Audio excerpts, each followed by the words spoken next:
Soccer Mom. I'm excited today to have my friend here, Don Crumlin, and we're going to take a few minutes to get started. Okay, we'll see. So bear with us for a few minutes because we are figuring this out. It's my first time on YouTube having a split screen, and it could be a little ugly. Working through the technical issues. Yes, this is a lot better than the first time I went on YouTube, I'll say that much. We'll bring it live to you. Bandwidth issue.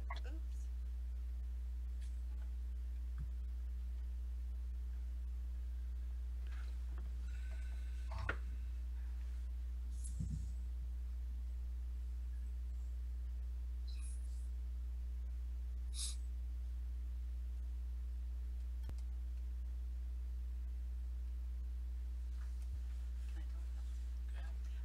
What happens is there's a feed that comes through, and people say hi, and then like just like what you were doing when you were viewing and adding to the show, and right. I'm pretty sure you're gonna get the feed too, so you can jump in there if you ever see anything you want. Feel free to. So will I be able to see the feed as well? I believe so. Or do I have to do that through the YouTube? Because I can do. It's not going here.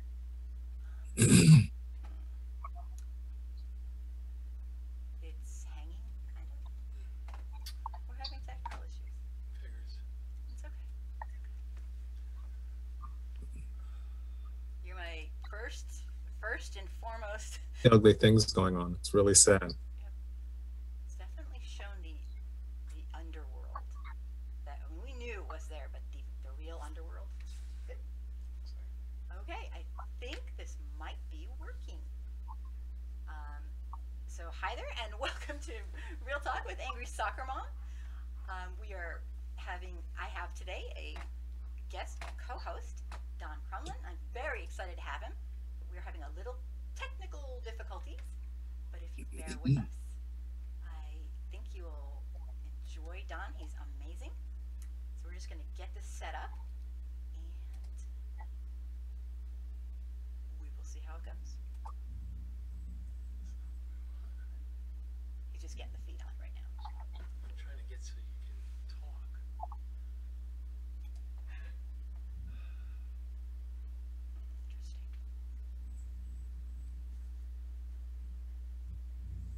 Interesting.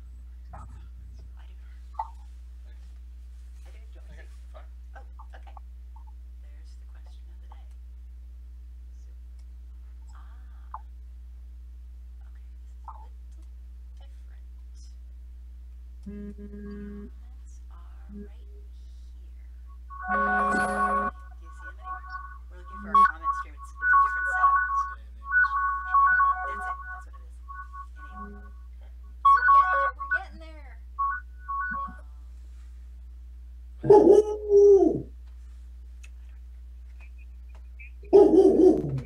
I thought that was you. I'm like barking. No, that's my chief of security. She takes her job very seriously. I see this. I don't think you want that.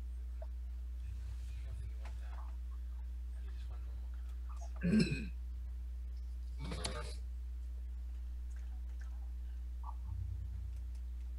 Oh, 7 watching. If you're watching right now, I love you. Stick with us. Awesome. Got it. Lakeisha. Yay. Oh, Les is here. I'm going to say hi to everybody. Les cannot hear. It should be better. About, if I go this? Boy, it's not pretty, but we're getting there. Bear with us if you can. This is my first time having a co-host on, and we're using Zoom, and we're figuring it out. So, is that where it is right? There's your comments. Comments and perfect. Perfect. I think we're ready to start. I think this is my 3rd introduction. All right. Thank you so much for bearing with us. I hope it is worthwhile. Um, I want to say hello really fast. Oh, Pat, you're here too. Hello, and Lakeisha and Neil. Awesome, super, and Les. Fantastic. We're still learning here. Me, myself, and my dear engineer. Now I can really see. And we will get started in 1 second. Uh-oh. Give me a little trouble. Okay. More secrets of industry. I think I got it. Looks great. Almost. You can see it? Okay. Oh, I'm so sorry. Welcome, everybody, for the 3rd time, but you might not have heard it, to Real Talk with Angry Soccer Mom. This week's discussion topics, as always, include anything you feel is newsworthy about racism, bigotry, and inequality, and since we all know that's pretty much everything, this show is meant to be an opportunity for viewers to speak their mind, and also to educate as an educational tool for white folks who want to learn the truth about systemic racism in America. I'm very, very happy to introduce my wonderful friend, Don Crumlin, who's going to be a guest host today, our very first one. So I'm kind of abusing him here with all the technical issues, but I appreciate you guys sticking with us. So I wanted to introduce him. Don's a friend of mine and a professional health and wellness consultant, a martial artist, and a blogger, and an all-around incredible man. And I want to name everything that I know about him, but that would probably take the entire show. He has had an incredible amount of experience. I'm going to put all of his information in the description below this live show at the end, so you can please check him out. I just wanted to show off for a minute. Sorry about letting you say anything yet. But Don brings a wealth of information and experience, as well as a unique perspective to understanding and educating people about systemic racism. You're not going to believe his, these aren't the usual requirements to come on here, but he's like over the top. Don is a retired Air Force Colonel and Commander. He served as a wellness coordinator for the Department of Health Services in California, and he was also a wellness coordinator for the Department of Defense. So behave yourself out there. He's awesome, and I want to say welcome. Do you want to add anything about Don, do you want to add anything? No, thank you for that wonderful introduction. Hi, everyone. Glad to be here to augment Angry Soccer Moms conversation and discussion about these key issues. And the cool thing is, a lot of people who come here normally to watch the show, they all know you. Because he has been around. So, let me see. So, for those of you who might be watching live or recording, I am Angry Soccer Mom, and I host this live show every week at this time, and I run a number of online communities, including this Angry Soccer Mom channel. So if you haven't subscribed, this would be a great time. I'd love to get more subscribers and ring the bell, and I am going to just make sure I got all the comments because I'm still learning. All my platforms centered around educating white America about our real racial history, so we can take some racial responsibility and support, not lead, to support and dismantle this ridiculous systemic racism that we all know is here, either subconsciously or very, very much see it and add to it. So we all know it's here, and it's time for white America to step up to the plate. So that's what I do. Here's a quick, let me see, I am seeing where I can scroll. Okay. I might be a little, let me just see. Got it. Oh, Les says we can't hear you. Bob says we can hear you loud and clear. Neil, Don's mic is fine, but we can't hear Kim. Okay, I will call back the engineer. Let me try something. Can you guys hear me better now? By any chance? I'll wait for somebody to say. Anybody? Call back the engineer. That's not good. Okay. Boy, thanks Thanks for hanging in there, guys. Oh, they said that's better, whatever that is. With this? With this, yeah. If I can keep it. Yes, awesome. Okay, because I can put it on if you want to. Just let me know. Thanks, Pat. Okay. Oh. Well, I don't know if anyone was here for the first time we did this. Oh my goodness, you don't want to know. Can you hear it okay? Yeah. Okay, perfect. Don't know, but that's okay. All right, so let's get this show on the road. Jump in anytime you want. And thanks, Pat. So we have some ongoing themes that seem to be clinging to us and causing tons and tons of divisiveness. Oh, okay. As you think so? Is this going to help? Ta-da! Does that help? Maybe? Wait for a yes? Because some people are having trouble a little bit, and you can They still said hear. whatever you put over your head could hear you a lot better. So I guess you're going with the headset on tonight. Awesome. I'm doing it. Done it before. I'll do it again. I'm so sorry we're starting so late, but I hope it'll be worth it for everybody. So our topics today, which are some ongoing things that are causing tons of divisiveness, like I need to tell you that, are Trump and his health care. And awesome. Lisa, hello, welcome, and thank you. I'm so glad. This is our first time doing a split screen, so we're learning. And welcome, everybody, and thanks for being here. We're going to talk about the healthcare, the asylum seekers, and the DHS and what's been going on. The abuses of some of the children with the Trump's Trump's zero tolerance policy. And there's been some discoveries that are not pretty. I mean, I just did a video on it, actually. And then the disastrous House committee meeting on white supremacist terrorists that turned out to be kind of bad and ugly. Kind of really, really, I mean, basically a little microcosm of what's happening in America, I think. And then we'll have possibly Trump's taxes and contents on the Mueller report and the spin and what's going on. So I just wanted to start, and I'm going to have Don jump in anytime. I have lots of questions for Don, and if you have questions for Don, jump right in. If you know anybody who would like to join our feed right now on Facebook, I'd love it if you would ask them to come on over, and we will get started. So while you guys are thinking of topics that you want to talk about, I will start talking with Don and you guys about all this stuff. Now, ever since Trump's self-proclaimed Mueller report vindication, he's wasted no time getting back to his hate agenda. And it's been kind of scary. Last week, after years of his continuously sabotaging and threatening to discontinue the Affordable Care Act without a replacement, Trump declared the Republicans the party of health care. I don't know if that was last week or the week before, which kind of was, I mean, it might have been good for our health in that we were laughing our heads off. Because then he got an adjustment back from his BFF. Yes, he did. Yes, he did.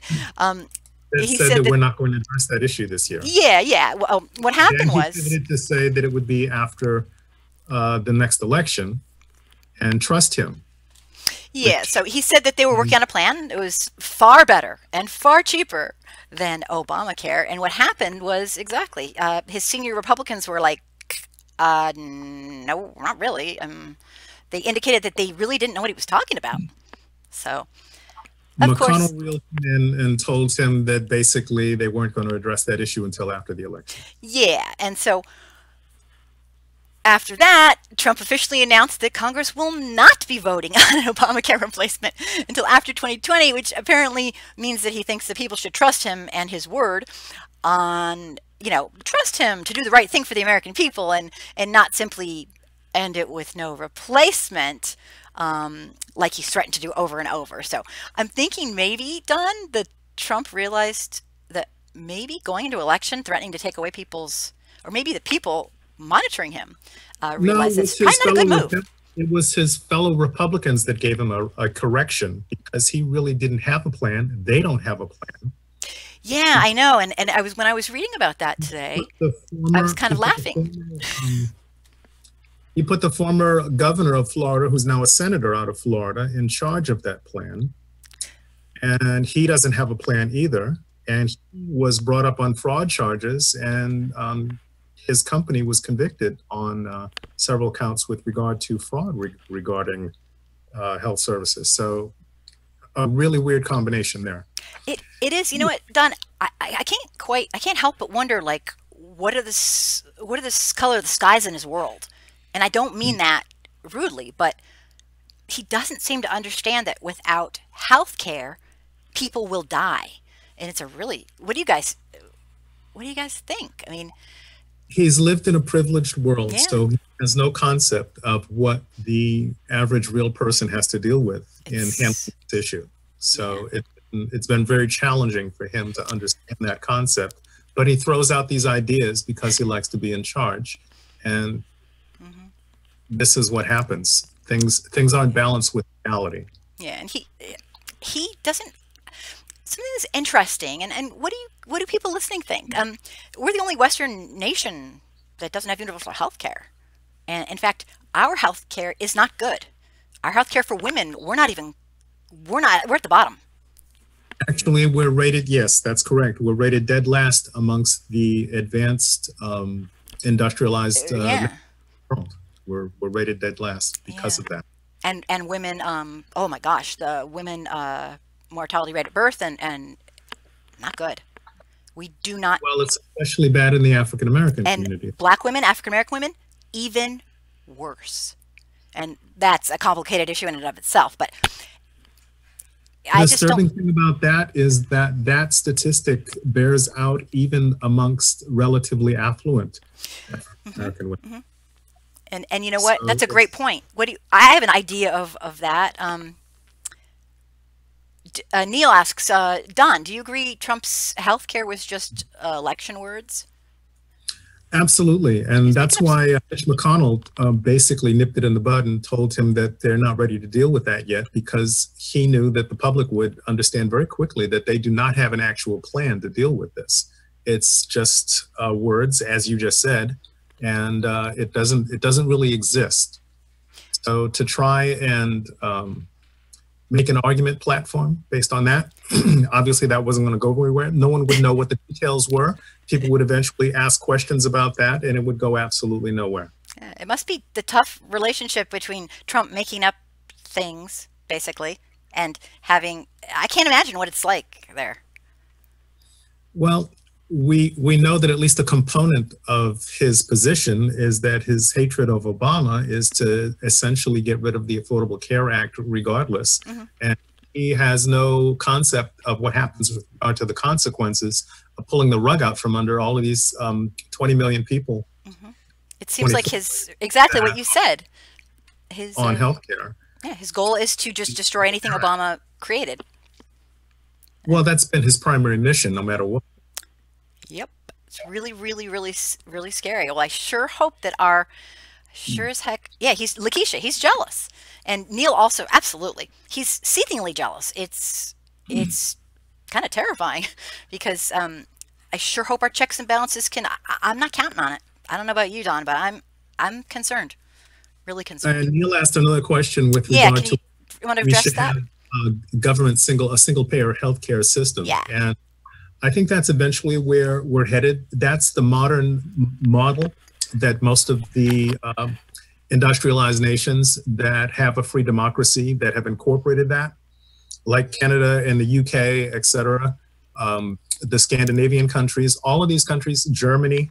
I have friends that go back there in order to take care of certain medical issues because of that. Hmm. Interestingly enough, our good, who's the gentleman that was at the spearhead of the Benghazi investigations? Oh goodness, He the one has that she did he 9 had Trey, times. what's his name? Trey Gowdy? Okay, Is I'm you're better at the political stuff. Although I he, did watch almost all 9. I watched a lot He of them. has a surgical procedure that he needed to get accomplished, and he went to Canada to have it, and yet I read that. Yes, yes, yes. I read that. he's been an incredible critic of the Affordable Care Act, and yet that's what he did in order to take care of his issues. And yet has access to and availability to, obviously, what the healthcare system that the Congress and the Senate has access to. That is a whole nother. There it is. Trey Gowdy, I was right. That's correct. Ah, cool, cool, cool. Yeah, Neil's good with that. And Neil. the truth of the matter is, I know people who go to Mexico. I mean, like in the summer, they literally go to Mexico to get dental work and healthcare. Like thousands. I read an article on it. I was like, prices are lower. They have easier access to the different electives that they want to get. Whatever the procedure is, Yeah. that's correct. I, you know, not to belabor the point or whatever, but I find it completely disgusting that this is how we run. The healthcare, it should be a human right to the best of our, you know, medical technology, not a privilege. So and, you And know, not only that, the marginalized component of the society is the ones that are going to suffer the most. absolutely, So absolutely. If that only makes it an extremely difficult concern, especially with regard to the mortality rate that we just talked about with newborns yep, and black women, African American women. and other issues Yep, with yep. The controversy that's come up over vaccinations. And yet, so we're having these diseases, these maladies that had pretty much been almost practically eradicated because there has been a discussion regarding the efficacy of vaccinations. This is one of the items that I blogged about. Sorry for shameless plug. Okay. That we are reducing our ability to have resistance to these type of maladies going forward. So we're going back in time before we had a modern medicine model that protect us from these previously manageable diseases that are now springing up. If you've ever seen a newborn or an infant or a baby or a toddler or a pre-adolescent that has measles, a body covered with those lesions, it's a frightening thing. Yeah, the anti-vax movement, and you know, Neil actually knows a lot about, you know, that kind of thing, and he's actually going to be having his own show, not on YouTube, but his own radio show again pretty soon, and I'll definitely be supporting him and what he does. And one of his first or second or third, you know, shows is going to be on this. You know, what's going on. Diseases that were basically eradicated in America are coming back, and people aren't educated. And the people who are going to be hurt the most are almost always people in historically marginalized groups. I mean, they're already being harmed. It's just an additional harm to them. It's kind of unbelievable. But so, you know, a lot of people, Don, and I know you know this, a lot of people think, well, you know, all these people who go bankrupt are getting, you know, in America, because a lot of people are, you know, right now, the middle class is just dwindling and dwindling. And they think, oh, they probably have yachts and vacation homes and private. Nope, 50% bankrupt from medical bills. Medical bills in a country Which that's doesn't- supposed to, you know, so. Yes, which doesn't happen in any of the other industrialized countries that have a universal healthcare system. Right, right. And So it's pretty scary. It's really, it's all based on greed. We have a system in place here that's based on greed, and the people that support the top 1% have a vested interest because the lobbyists feed them money in order to support their position, which is to maintain big pharma, to maintain the big machinery of the healthcare system. That is a totally profit-driven greed system. Yeah, And okay. it's the people at the lower end of the spectrum that suffer the most. Yeah, it's almost like, and not to get philosophical or you know, explain or anything, but it's almost as if we have a system, an economic system that we are using as a social system, in that greed over humanism is now pretty much the norm, and in which case, I'm not sure if that's, you know, it's capitalism unchecked, and a lot of people do understand the relationship between capitalism unchecked and racism is just like this. It gets worse. They have a symbiotic, crazy relationship. And I'm very fearful for what we're doing. This is Margin between the haves and the have-nots has great. under this administration. Oh, absolutely. Those are the times. And the last 20 years even. It's really scary. So anyway, let's move on to, and you guys, if you have questions for Don, jump right in and ask him. Let's move on to some of the stuff that's going on with the border wall and the dismantling of Homeland Security, the Homeland Security Department. Next on Trump's agenda was basically, you know, after he just jumped right back in and started talking about, you know, right when he thought he was a free man, and started talking about all this stuff, like he hadn't skipped a step. And the agenda for the immigration and over about a 2-year period, he threatened to shut down the southern border. Then he threatened to cut off aid to Honduras, El Salvador, and Guatemala, which are countries that we actually had a hand in destabilizing. And next he threatened Mexico, and then he went on to, I'm just doing a general overview, and then we'll start a conversation about it. For people who aren't, you know, maybe are listening for the first time or haven't heard about all this stuff, and he threatened them with they better stop their drugs and their people, and they better keep them on that side, and all levy taxes, and then he changed it into giving them a year to comply, and then said, you know, he wanted Mexico to hold the people, but that got blocked. On Monday, a federal judge, so he was steaming. I mean, blocked. Kim, if I could apologize for interrupting you just a moment. Neil asked a question with regard to people about. I saw him. I was ignoring him. Just kidding. Oh, okay. Sorry. I'm kidding. Go ahead. About how broken our healthcare system is when they don't want to believe it, and that's a very challenging question. I don't know that we have any answers for that tonight. Pivoting back, Kim, to what you were just talking about with regard to the border. As everyone knows by now, he fired the DHS secretary, Kirstjen Nielsen. He was getting a lot of heat with regard to the policy, implementing the policies and trying to defend and trying to claim that the cages weren't cages. They were wire containers or shelters or something like that. Yep. Something really weird. There are a lot of really bad things that are tied in with all of this. We know that DeVos owns the independent private company that provides shelters outside of the military bases where they're housing the separated children as well as the refugee families. Yep, and we're definitely getting to that topic because that's coming up. Her privately owned company charges over $750 per day per child. It doesn't take long to add up those figures when you're talking about many thousands of children. It's profitable. That runs into a very significant chunk of change in a very short period of time. Yep, and later on I have a couple things to add to that because it's a great point. The days roll on. We are all about profit.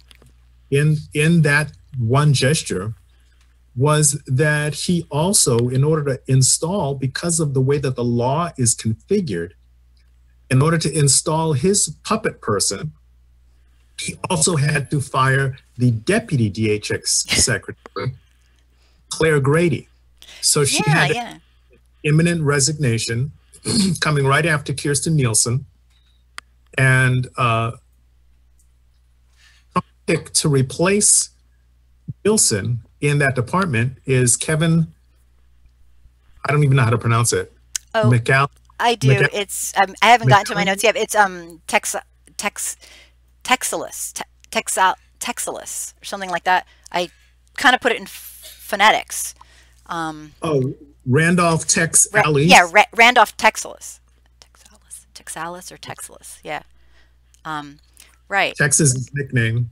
Alice is his name. Right. Randolph is his first. Okay. Yeah.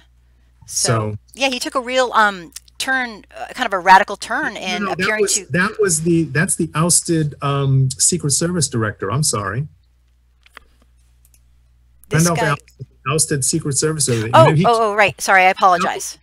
He I called apologize. him Dumbo because he was making fun of his large ears. Sorry, my apology. I'm skipping around in my notes now, so I'm kind of all over the place. Right. His pick to replace Nielsen is this gentleman named Kevin McAllen. Oh, it's further down in my notes. Yeah.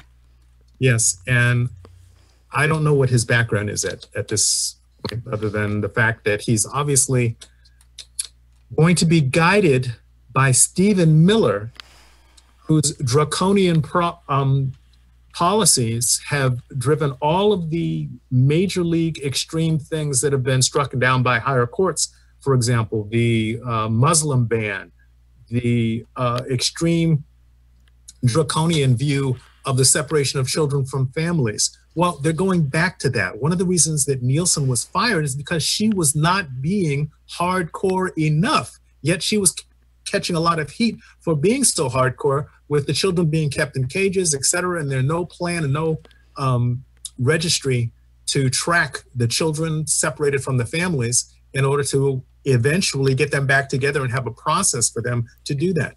There isn't sufficient representation for them in the legal. So you have children that are toddlers, basically, that are going in front of judges to determine what's their designation going to be eventually going forward in terms of how they're going to either be adopted, reunited with their families, whatever the case may be.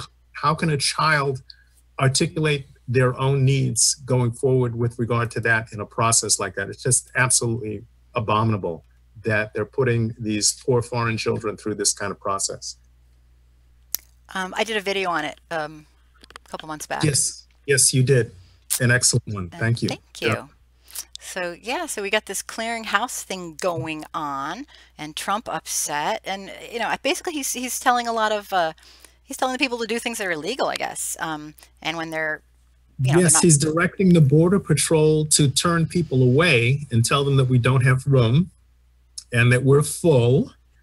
And once he left, the actual leaders of those departments had to redirect their people to tell them that they need to follow the law, and the direction that they were just given was unlawful.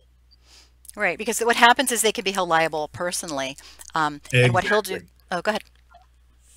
No, you go ahead. That's fine. That was exactly my point. Yeah, and what happens, and what we've kind of seen happen, is that Trump exits out. And I'm not sure if this is really allowed or not, but apparently it is. He can say, "Oh, I didn't know," and I feel like nothing like the buck doesn't stop here. It's kind of ridiculous and kind of embarrassing. Neil, Don, you nailed it as far as how can we can these children be reunited with their parents, and Kim's video nailed it all. Thank you. To me, this is Hitler-like action, and I absolutely very, very scary. It's becoming. I personally would like to hold the people accountable who have. This is my personal philosophy, and I'll just yap for a second. And Don, I'd love to hear what you think about it, as long as you agree. Just kidding. I personally believe that if you are told by your boss, and I don't care who your boss is, and this is not military, I'm not military, so obviously I know there are different rules, that to do something immoral, cruel, or horrible, that is when you say to yourself, I will not do it. And it doesn't mean it's not going to happen, but you do not do it, because you need to be a person first and a human first. And obviously I know there's different military rules, but I personally I've been in jobs that if they told me to do something that I personally feel is absolutely immoral, I will resign. And that some of these people haven't resigned, like that half the ICE staff and these people haven't, I think is unconscionable. I'm just putting it out there. If I could add to that, the way that these young people especially get conflicted, when you're indoctrinated into a military or a paramilitary, as the case with the Border Patrol. Right, paramilitary, right. Environment, a lot of emphasis is put on the fact that you have raised your hand, you have agreed to an oath, you've signed a contract, you are indebted to and obligated to follow the orders of those that are placed above you in leadership positions. Ours is not to reason why. Ours is just to do or die. That kind of philosophy, kind of mindless philosophy.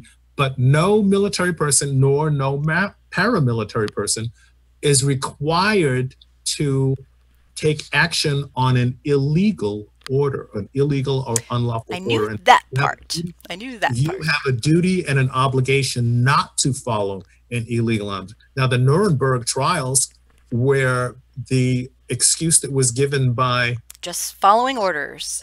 Yes, exactly. The nationalists, and everybody knows that the abbreviation for nationalist, which the POTUS has identified himself as, is that N word that's 4 letters. It's a Nazi. So you are not protected by saying I was just following orders when the order was unlawful or illegal. Right. I mean, you have to take some personal responsibility. And you know, you're talking about all the legal stuff. And in my mind, I absolutely get that. And personally, I'm going, you know, I'm not religious, but between you, yourself, and whatever God or spirit you believe in, I think that supersedes the law. That's just, and I have kind of a philosophy about that. People don't take personal responsibility. My boss told me to do it. It wasn't illegal. Well, slavery wasn't illegal, was it? So. What you're referring to is the absolute foundational law of nature, which is having a moral compass. Sounds right to me. I just, yeah. We see that some people in leadership, especially in this administration, seem to have a problem with that. Yeah. This presentation of the White House senior advisor, Stephen Miller, who played a key role in Nielsen's ouster. The president in recent weeks has empowered Miller to lead the administration's border policies, and he's executing his plan with what amounts to a wholesale decapitation of the department's leadership, which is how things got complicated. That's what we're discussing right now, is this conflict between the direction from the White House, senior advisor, Stephen Miller, who there's has total dissonance between it. Who has famously come out with a lot of draconian policies, said that in his description of how people are supposed to follow this, he says that the president's leadership and direction cannot be questioned, which is not that's terrifying. A democratic society, what you say in a fascist dictatorial society. Yeah, it's really, I believe our democratic republic is just being chipped away at, and I never thought he'd be here this long. Part of the thing is Trump clearly shows signs that he would love, you know, he's very chummy with people who have regimes, and he looks up to them, and it's quite terrifying because it's all a matter of, you know, Randolph Texalis and Claire Grady and Christian Nielsen are out, and I know they had to kind of get everyone out because they had an order of operations that who would go next, and now he gets to put whoever he wants, and the guy he's going to put is kind of a monster. And one thing that, Don, that just blows me away, those people who stayed, they're no angels. They stayed and allowed what, you know, my last video was on, basically. And I'm going to add to that later on. I kind of had an order of operations of what we talk about just to keep a little bit organized. But I'll tell you, Don, they're no angels. But that they're going to put somebody who could possibly be worse, and he's so open about it. That's kind of terrifying. What do you think? I mean, this is going too far. I totally agree. And looking at what Neil and Leslie said, the short answer to their questions is yes. Yeah, well, let me read the questions because I want to get them out there. Neil wants to know, does that include following orders even against your family if your family is harboring illegal children? And you said yes. You want to add to that, or? This is where you have a very, very difficult situation, because you have an intermingling of emotion and personal loyalty to family, as well as your obligation to the law. So what I would suggest in an incident like that would be to provide as much of the legal defense counsel that you can to the people that you wish to help. but you still cannot perform an illegal act. So Well, you want to produce whatever the solution is, whatever the legal solution is. It's possible. Obviously, it's family or children or people that you really care about, but you still have to do what the law requires in terms of compliance. There's an old saying in the military: yeah, bad news doesn't get better with time. So the longer you delay, sometimes the worse it can be. yeah. So I you think have I think I understand what you're saying, and not to get off topic, but I think for me it always I couldn't be in the military. I know I couldn't, point blank. Not, I mean, I was raised by like a hippie. It's not, I couldn't do it. But and I'm not down in the military. I just don't think it's for everybody. Personally, I think if somebody tells you to do something that's unconscionable, like do something cruel to children, you say over my dead body. And I'm privileged, and I can say that. And I know not everybody can say that. But my point is that these children, they were given, the little toddlers that were speaking up for themselves in court. They were given notification about, going, that they could basically go to this nonprofit if they could just, call them from the kind of caged area they were in, give them a call. So you're 3, go. They gave them forms. They handed out papers to all the little kids so they would have somebody who could support them. And it was basically a nonprofit organization that does legal stuff. So yeah. Oh, that's right. They were in English. And that's right. They were 3 or 4 or 5. This is ridiculous. So they followed the law, but the spirit of the law. So I just blown away. So I know that's not counter to what you're saying, but that is why I could never. I feel like the people who took those children and yanked them from their I'm just keeping it real, yanked them from their loving parents that walked thousands of miles to try to get them out of a very, very bad, deadly situation. I hate to say it, but I hold them completely responsible, 100%. That's and I'm not, an attorney. I'm not in military, but that's unconscionable. That's just my take. Someone just asked a question. Yeah, let me read it out. Let's go in order here. Les, it's not happening in my neighborhood or to my kids, so I don't care. And that's basically 45's base, and Les, absolutely. Yeah, Les often is wonderful. He brings up the point that a lot of times white folks, and I'm not bagging on white people, but when it's not happening to them, they really don't give a crap. And that is terrifying. I Lakeisha. apologize, Kim. I had skipped to Lakeisha's question. Yeah, I'll read her question. Lakeisha wants to know, what do you think of Candace Owens? She's the black conservative who is pro-Trump supporter, Professor Don, and she was at that meeting making quite a fuss at the meeting where they were supposed to be talking about white nationalist terrorists. So what do you think, Don? I wrote a response to this, and hold on to your seatbelt. I'm going to read what I posted on my political page. Okay, that was a sweet. response to her testimony. Yeah, here's what I wrote. you. Her testimony was disgusting. She sounded like a totally brainwashed, self-loathing house Negro wench. She sounded like her speech was written by Stephen Miller. I got a cavity just listening to her sing the praises of the GOP. I won't read the last sentence that I wrote because that's a little controversial, but Hey, I don't mind if you do, Don. If it's from your heart, do it. We keep it real here. I fully expected her to refer to the Fuhrer as Sweet Massa Trump. Yeah. My last comment. It's done. I appreciate your candidness, and yeah, yep, Lakeisha. Yeah, it's got to be.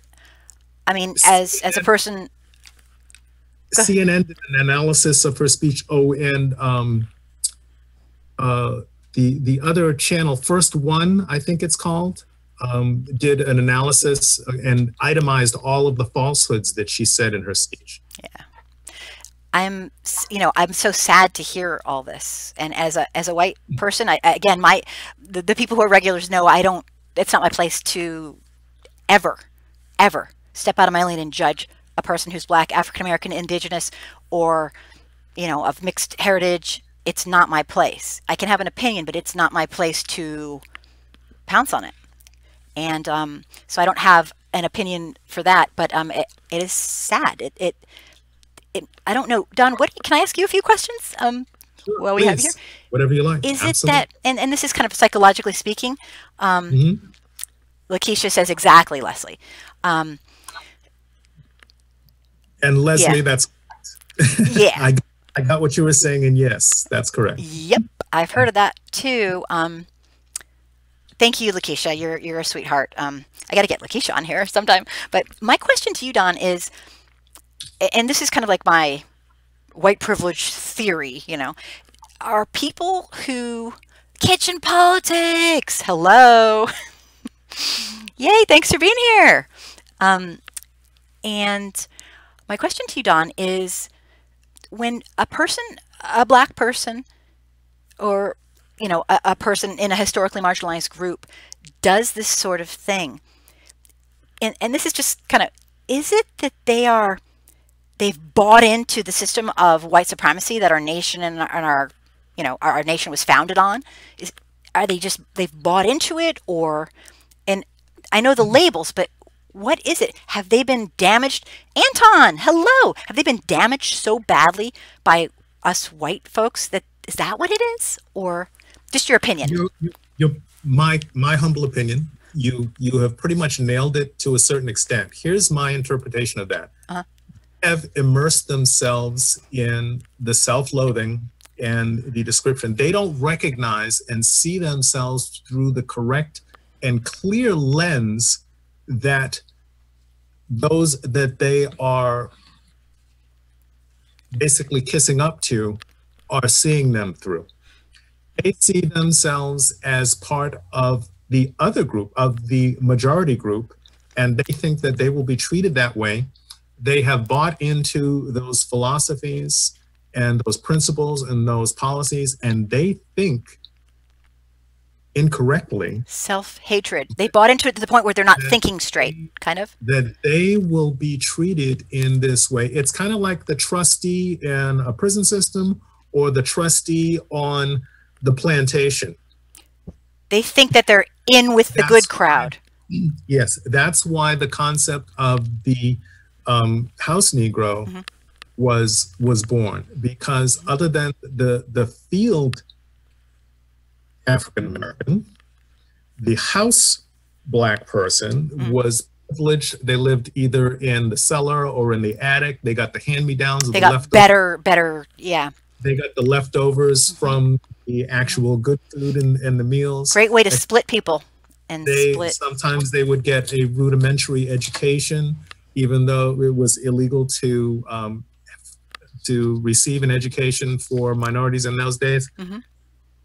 Yep. They have incorporated themselves passionately in believing that they are a part of what the majority enjoys in their privilege. Almost, and is it that they want it so badly that they just... Yes, they want it so badly. Their passion, their emotions, everything is all embedded in there, and they feel that because they have a sense of kind of by proximity, feel that because they have privilege by proximity by the ones that have indoctrinated them into this, that they can go out into regular society and get the same privilege, and that's when they have the rude awakening. Oh yeah, out of their controlled environment. Yeah, well, but they take lots of measures to ensure that they don't go outside of that control environment, so they can continue to perpetuate the lie that they have been told as a semi-privileged person. And it creates incredible problems when that reality brick hits them in the head. Absolutely. Great. Thank you so much for responding to that. Because, I mean, this gets very complicated.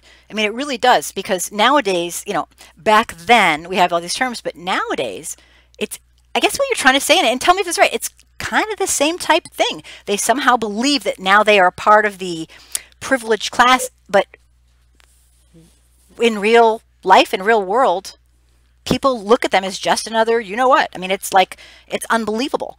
And that is terrifying because they've bought into the sick, sick system. It's heartbreaking. It's heartbreaking. Leslie Thomas and Lakeisha, that you are correct.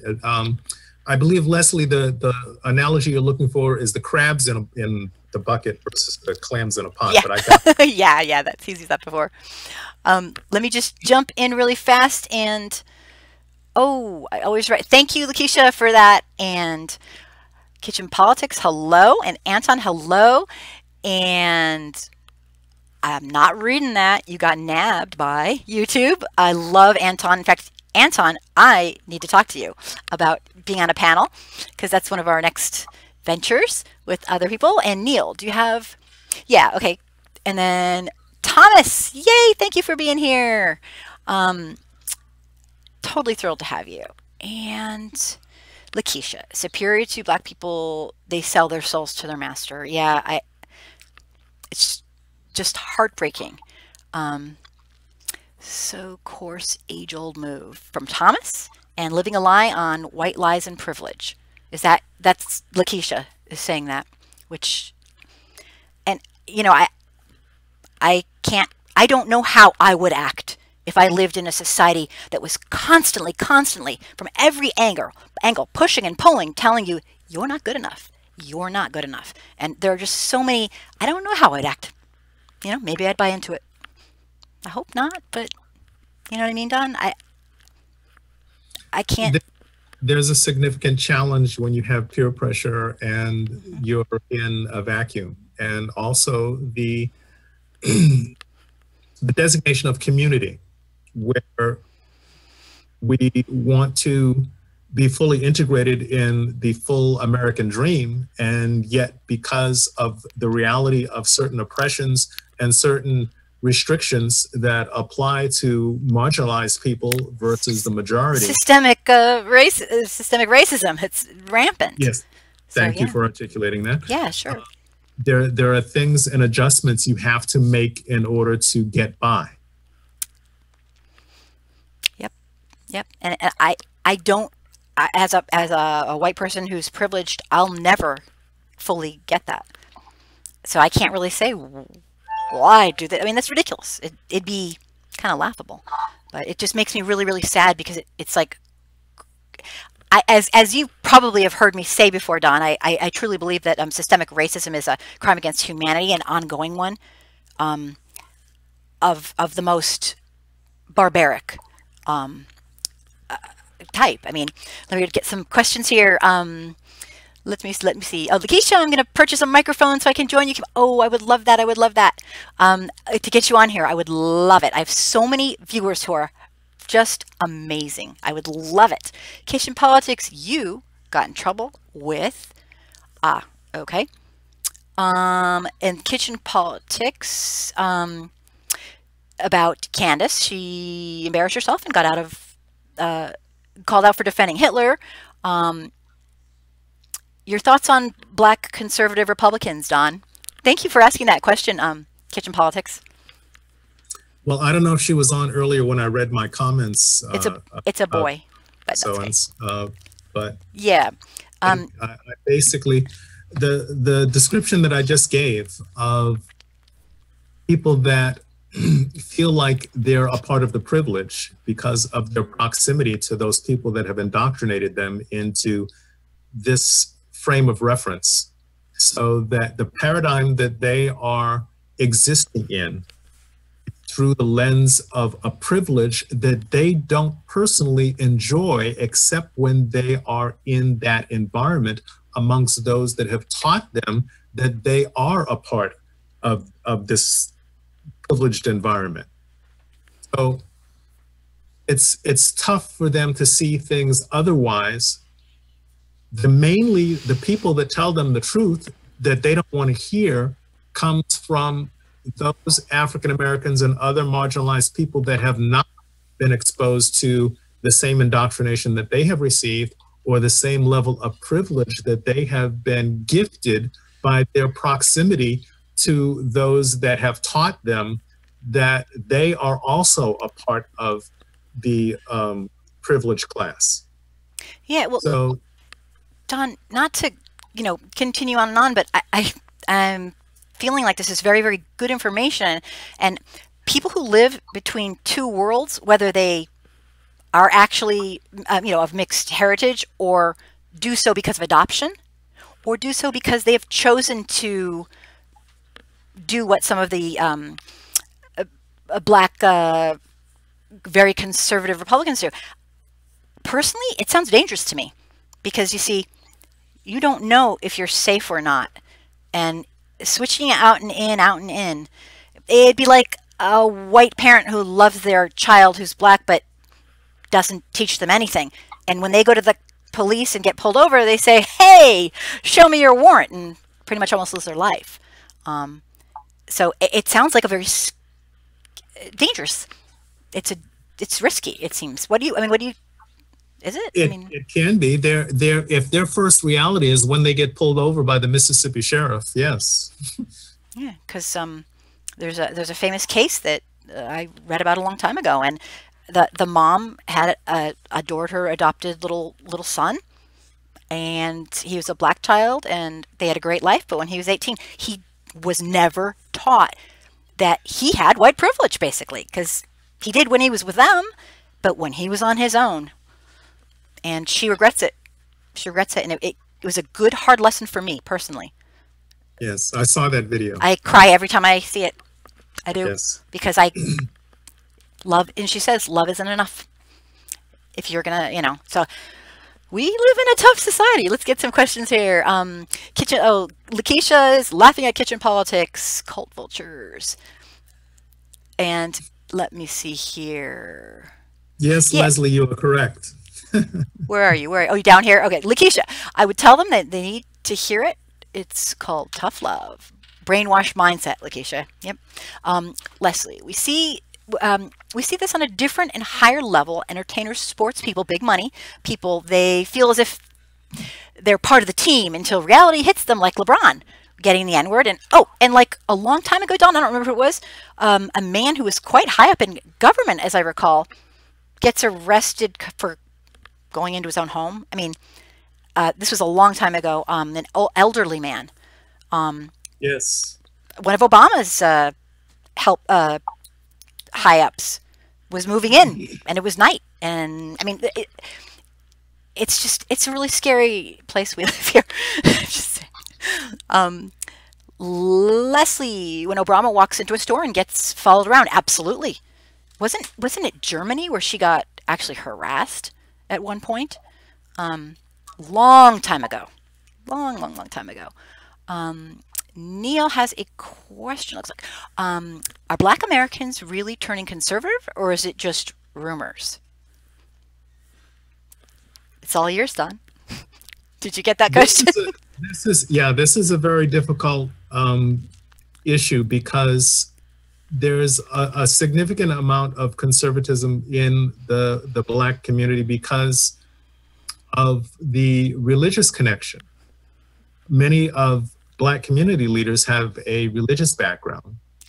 Yeah. Religious background people typically teach a pretty conservative doctrine, and yet the reality of trying to walk the line within that doctrine in a society that rejects you and does not consider you to be worthy of the privilege that the majority is enjoying puts you in a position to where, and this is where I think a lot of the Black conservatives come from.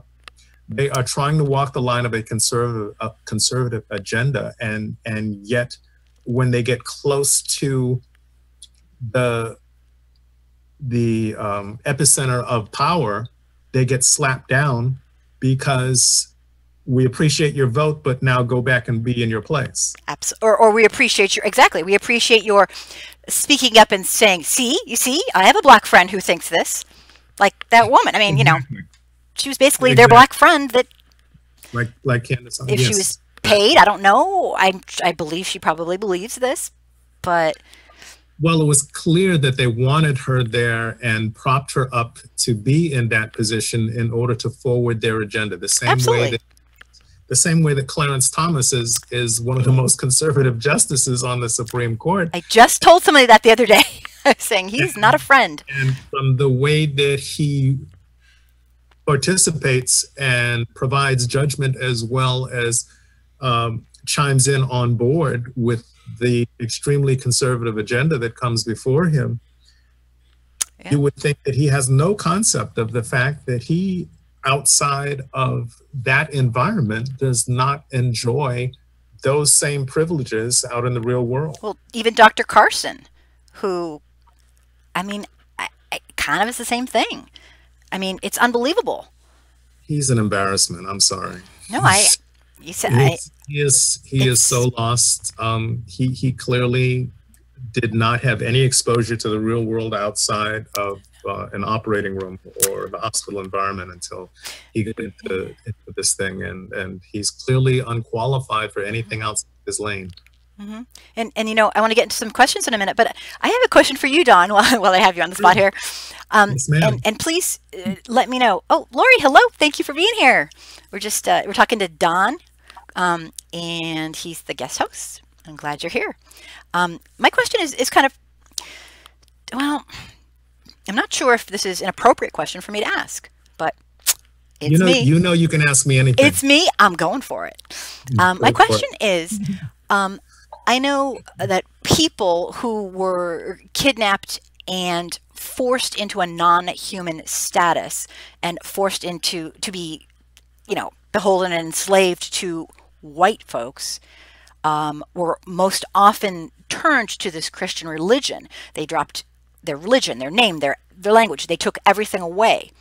And, you know, it's like learn religion on Sunday, beat the living crap out of the person on, I mean, it was just a very sick thing. And I want to know from what your personal opinion is of how, as a white person, I just reject that. So, you know, maybe it's my privilege that I'm doing that, but how can they be this way when they know the history?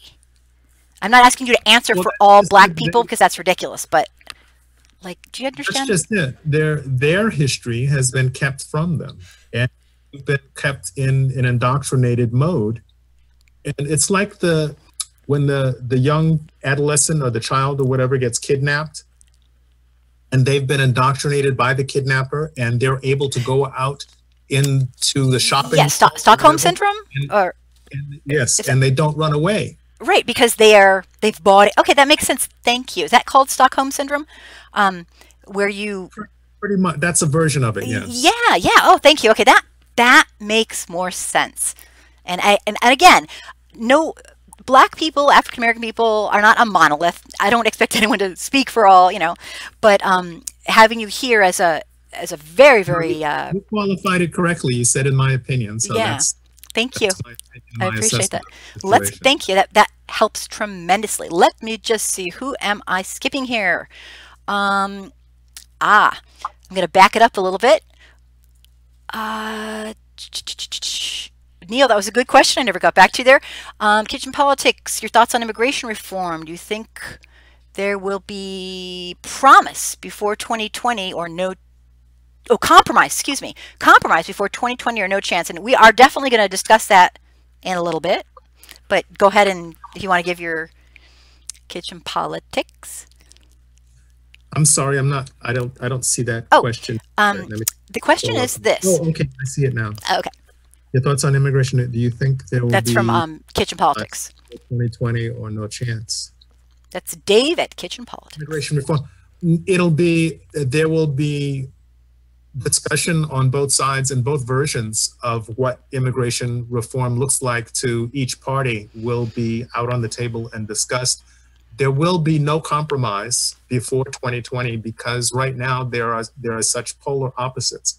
When you look at the agenda, as we were just talking about with the border thing, look at the fact that the president has empowered this most draconian, extreme position person, Stephen Miller, to be in charge of his immigration policy, its implementation, its design, its plan, its actual, and for him to be so immersed in his role to say that you cannot question the president's direction that he wants to go in with this.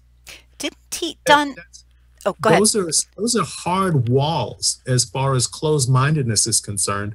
These people are not going to yield.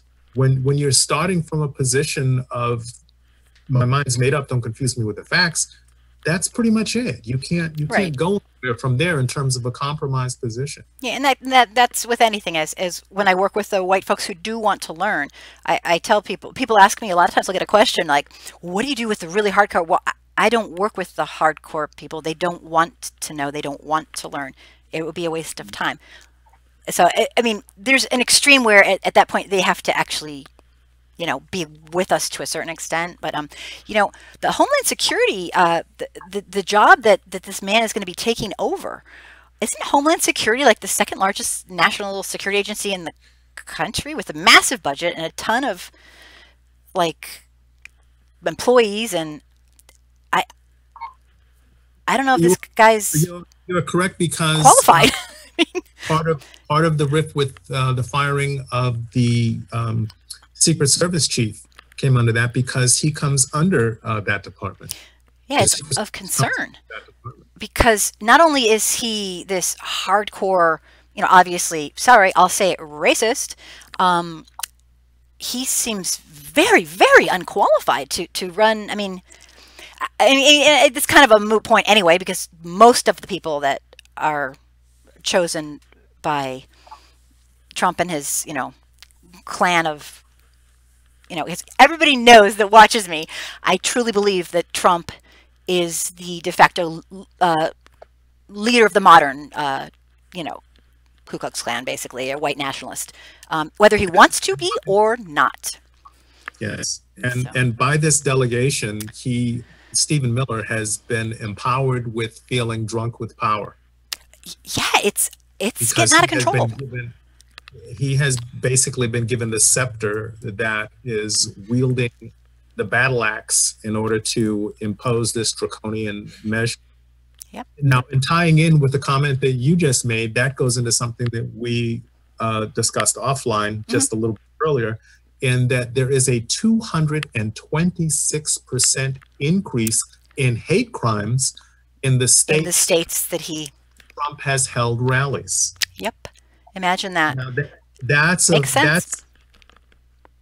indisputable fact, and it is a number that is so huge that you can't explain it away as anything else. But when it's that large, it's not right. And I actually double checked that. It's no coincidence, etc. Yeah. No. Right.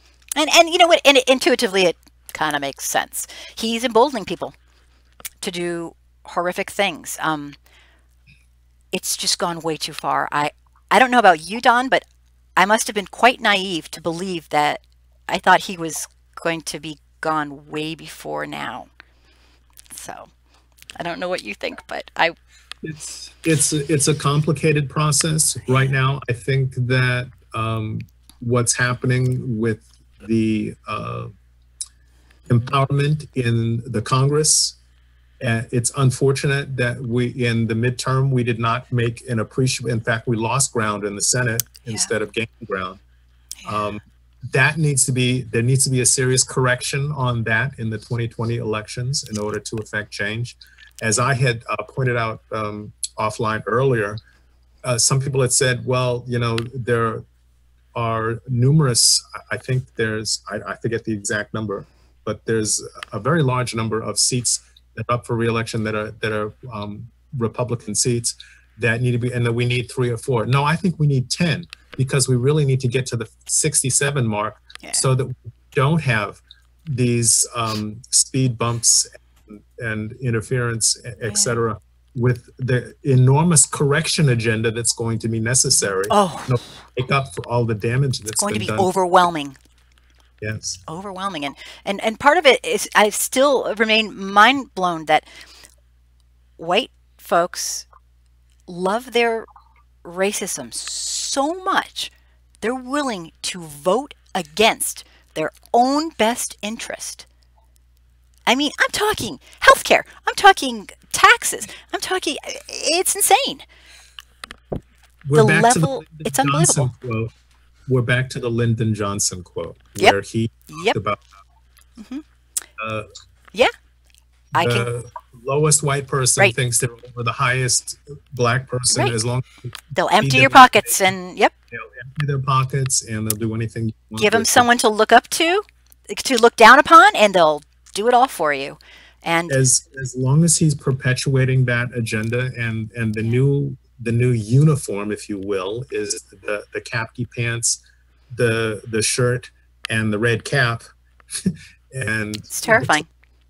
yes, it's Synonymous with a hood. or to be that way publicly, and that complements the other uniform that with the cone heads. Yep, I agree 100%. It's a lot of this to me is just unbelievable. I mean, have we not? But anyway, I'm gonna grab some people here. One strange thing about me, Don, and you probably know this, I will never normalize this.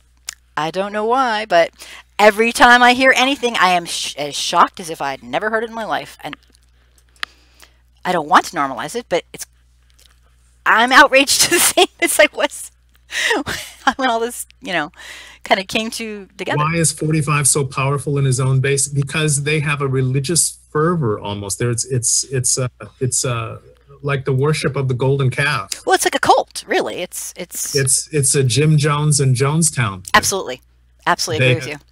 They're all in, literally. Mm-hmm. Their emotional connection to dogma. They want to feel good and be connected with something, and like they were saying online, the people who are becoming radicalized online, there's been some studies and a lot of research going on, obviously, and they're finding that it's the same darn way that people who supposedly are of the Muslim faith, which, give me a break, who become radicalized online too. It's the same darn way. Mm-hmm. And this is not rocket science. Very scary. So, Lakeisha, Neil. With that word, the dogma basically means that it defies any logic. They're so passionate about who they believe and who they're following and their loyalty to that following, that my mind's made up. Don't confuse me with the facts. At that point, and that's one of the reasons, and not to get off base here, but that's one of the reasons that at first, when years ago, when I saw people outing people on, changing, basically, getting businesses fired, getting businesses shut down, I thought, oh, that's just so rude. I was like this apologist. And now I truly believe that you might do something that's legal and have no, consequences, but you will not be, you're not going to get away with not having social consequences.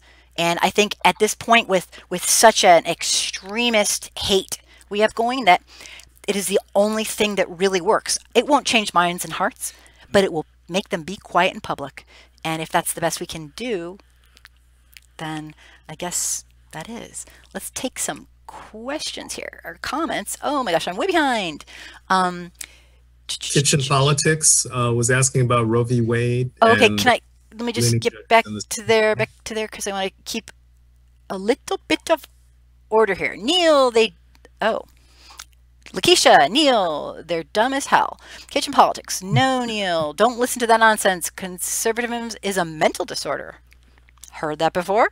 Lakeisha, I just try to do an order because I'll mess up. Lakeisha, evangelism is their cult of so-called Christianity. Absolutely. And Kitchen Politics, Texas legislator proposing a law saying that any woman, okay, can I just say, Kitchen Politics, when I read that, I actually, LOL, laughed out loud. And I'll read what he said. It just kind of came out. Texas legislature is proposing a law saying that women who have an abortion should be put to death. All right, the sanctity of life. And his question is, do you think Roe versus Wade will be overturned one day soon? Conservative judges make a majority on the Supreme Court. And I want you to answer for that. And I definitely have a comment on that as well, from what I've researched. Go ahead.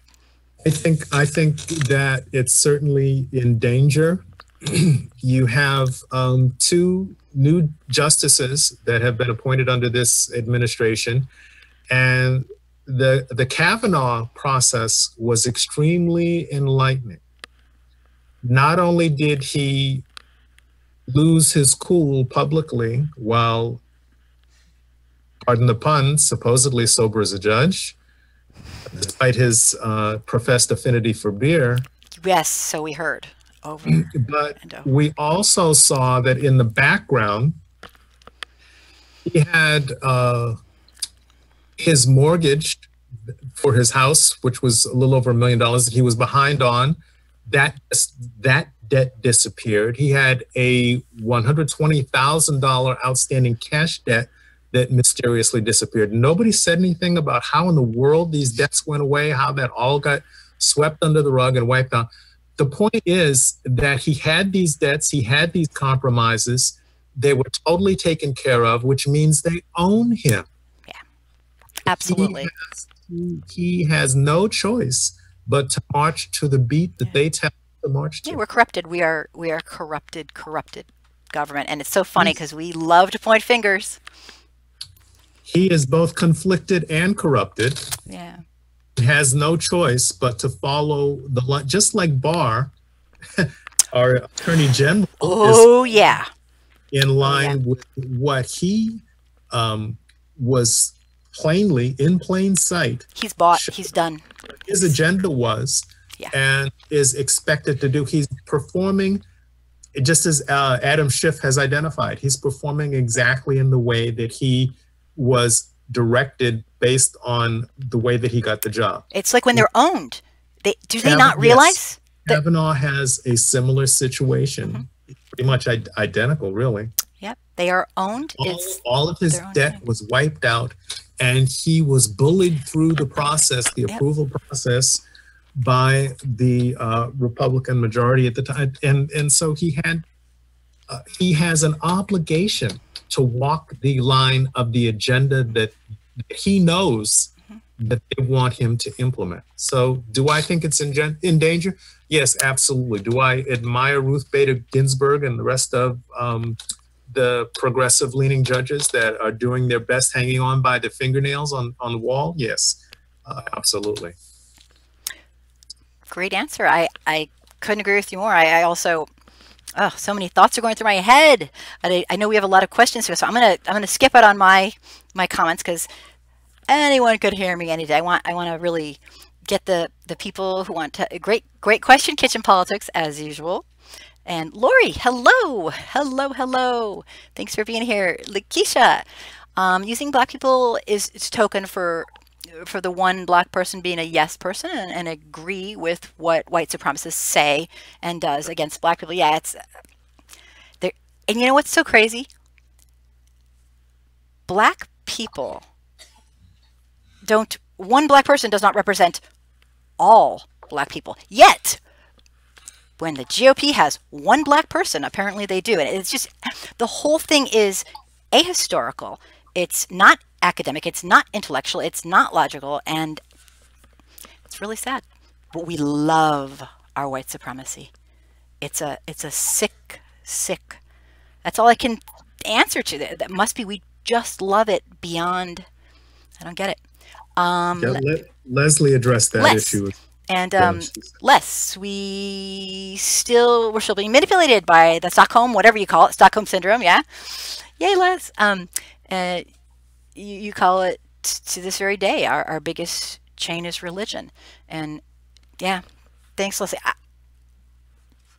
It's really tough. Thomas, it's a same too. Dr. Carson is from Detroit. He knows what he saw happening in Detroit during his younger years.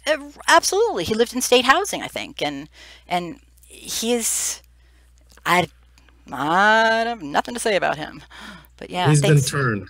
Thomas. He's been turned. He was embraced in a different environment for so long that he has turned. He has totally forgotten the reality of the existence that he grew up in. It has been sugar-coated in the rearview mirror. I mean, sundown towns, redlining, devil's punishment. I get to name and name. I mean, all these things going on today still.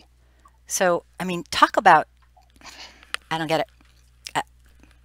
No comment. But yeah, it's just, this is unbelievable. Let me see.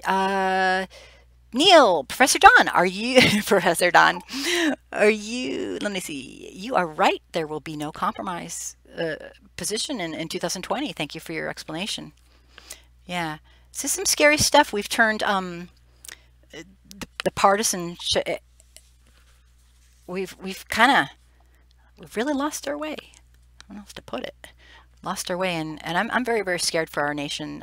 I know, Don, you and I were talking earlier a little bit about the fact that, and I've spoken about this before, that we have one of two ways to go. And, you know, basically we could turn into a regime, or we could turn into, you know, a place where the people really are kind of running the government, you know, and it would probably be for one of the first times ever. So are you scared for our you know, longevity in the U.S.? And what do you think, Don? I mean, I think that one of the benefits of what has happened with this administration, it has shown a bright light on the incredible divide that we have and the division that has been stirred up by the rhetoric that has been espoused by this president at his rallies, that he calls them. There are other words for them, but we'll go with rallies for now. They're really like clan meetings to me, but just saying. I hear you. I'll try and just my opinion. I hear you very much. It's terrifying. I'll try and be as polite as possible and call. Oh, I won't. Sorry. Rallies. But yeah, that both rhetoric and behavior and things that have been stirred up at those sessions, as we just pointed out, the 226 speaks for itself. It speaks for itself. In states that where he's held these meetings, these rallies. Yep. It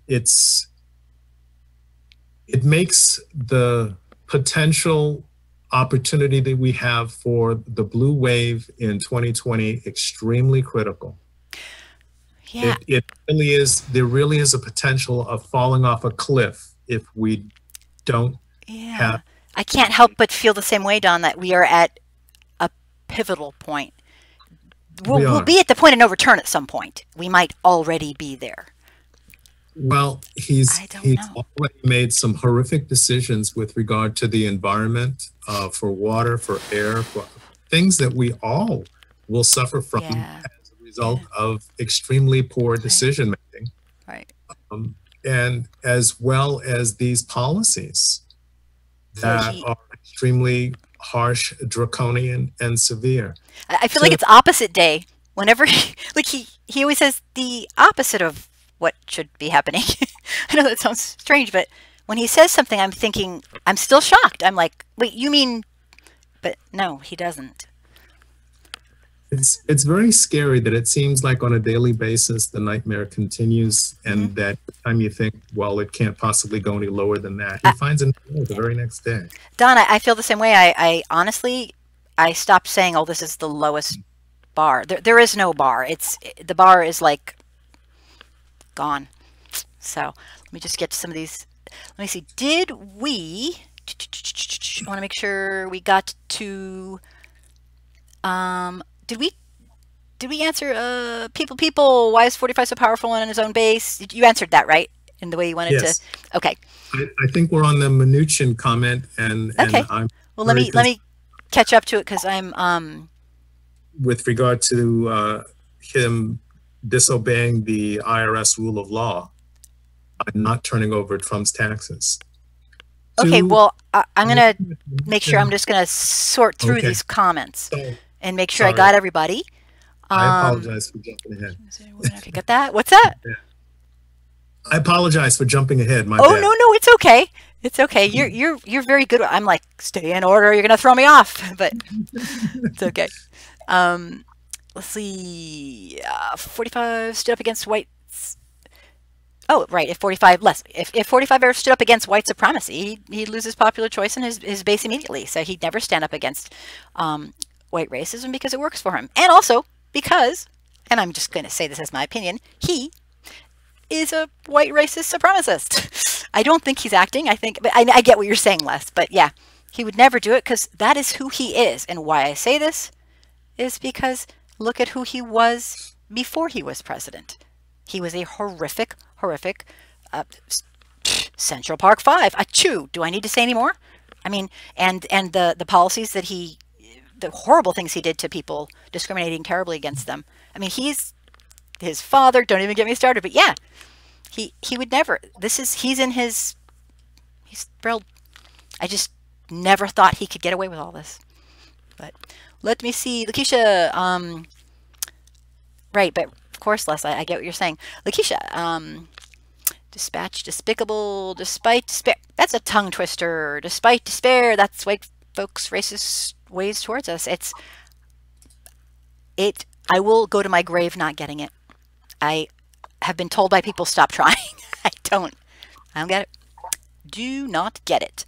Lakeisha, religion my ass. No excuses to justify 464 years of hell black people used to commit suicide because of racism, and now I'm scared black people don't. Let me see. Let me just. I got blanked. Actually, there are two very disturbing statistics that are on the rise now with regard to that. Yes, go ahead and speak to them. I know exactly what you're going to say. Black adolescent suicide rate is on the rise dramatically. Yep. Adolescent children, they are so frustrated, they're so stressed. There's another thing, and I'm not making this up. This is an actual article that I read. They are now talking, patients are now being asked by their primary care physicians with regard to a lot of the maladies that are showing up in the initial primary care, if they are suffering from a Trump stress syndrome. Mm-hmm, mm-hmm. Yeah. There is so much stress in the environment, at their job, in their travels, in the subway. Are you talking about black people, other people of color, African American, or everybody? Everybody is suffering from a stress level of Trump. It's overwhelming. The doctors are asking people to limit their social media and other exposure. Mm-hmm. But hard to do that when things are happening so fast, so many things that affect everyday lives, as well as what's going on in the future. Mm-hmm. You have to stay abreast of what's going on in the current events of the day because things are happening so fast. So quickly, and it's all purposeful too, Don. Right? Completely purposeful. He's trying to implement an agenda. He has acting, or zero key people in so many cabinet positions. The cabinet positions that are filled are being filled by people that are both incompetent and on a mission to destroy the very mission that cabinet position is supposed to fulfill. So all of these things put together and the rights, the opportunity. Civil rights has gone back at least 50 years. I thought it would be 50, Don. I think it's further than that. I think it's close. It's getting closer to 100 years. Even some of the things they've done, Don, to women's rights that we're just skipping completely over. There's too much. Had another vote on that, and Republican women voted along with them to take away the Women Against the Violence Against Women Act, as they also voted down the equal pay for equal jobs. I have no words. I have no words for it. I saw all that, and it's unbelievable. And the only thing I might sound like a simpleton, but he had him at racist. They have their man. And after that, it doesn't matter, and it didn't matter. College campuses. I did a video on what's going on with college campuses. DeVos is she's a monster. She has made it easier for people and men, not just women, to be raped on college campus. That's where you send your kid to the university. That's what they do. Yes. The statistics are staggering, and she just made it easier. And She's made it harder for anybody to have any legal recourse against any kind of a date rape type of situation. She's made it harder for people to get student loans, and she's made it harder for people to pay back student loans if they do get them. It's Eliminate the public school system and make it an entirely voucher based educational system, which only serves those people that are well off. Yep. So she is intentionally trying to leave behind the marginalized, the disadvantaged. The problem that they don't recognize is that this affects poor white people too. And you know what is really interesting? To a very severe extent. To a very severe extent, right? But also, Don, to be honest, all of this stuff, if you look at it holistically, is very, very bad for all white people. I mean, if you think of Martin Niemöller and his, first they came for the unionists, and I wasn't a unionist, so I didn't care. I mean, next they came, you know what I'm referring to. He's a German pastor who regrets terribly, terribly how he sat as an academic and watched and thought, it's not that bad. Oh, it's not that bad. Until it was too late. I'm talking about Nazi Germany. Do you know who are you familiar with his, and basically that's kind of what we're doing. I don't say we collectively, but it is kind of what we're doing, and why do we study history? I don't know. But, well, history at this snapshot in time is incomplete. Because we only have the one month of February, the shortest month of the year, for Black History Month, and yet people don't realize that there are so many zillions of inventions that were invented by African Americans. And Don, even my kids' textbooks, they have a section. No, they were here before most white people. And it's unconscionable. The whole thing is. You don't get a section. The day we are truly done with all this sick systemic racism, there will not need to be a Black History Month or African American History or whatever, because it will be every day. That's certainly the utopic goal, but right now the current administration that is in charge is trying to take us totally in the opposite direction. I know. Imagine the technological advantage that we are losing at warp speed by having a person that's trying to perpetuate ancient philosophies with regard to clean coal. There's no such thing. That wind. He doesn't believe in science, so. Energy. He doesn't believe in science. He doesn't believe in science education. He doesn't believe in climate change. All of these things are being drastically. They've voted down the help to the disaster recovery help to the states. I saw that. It's on. It's getting bad. Underwater from too much of the rain. This is a result of the climate change. They're so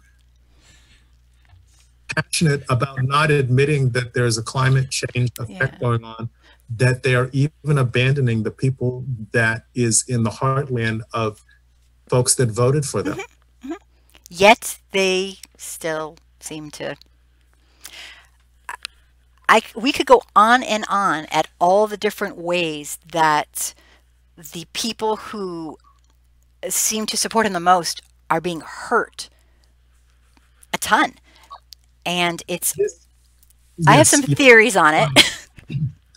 Well, one of my very dire concerns with regard to that is that it's going to create more racial strife, because by taking away the ability for poor white people and poor minority people to get student loans and to create a better life for themselves going forward by creating better career opportunities, it's going to go back to the Lyndon Johnson thing.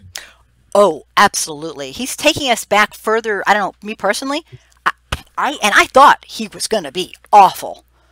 I mean, I really did.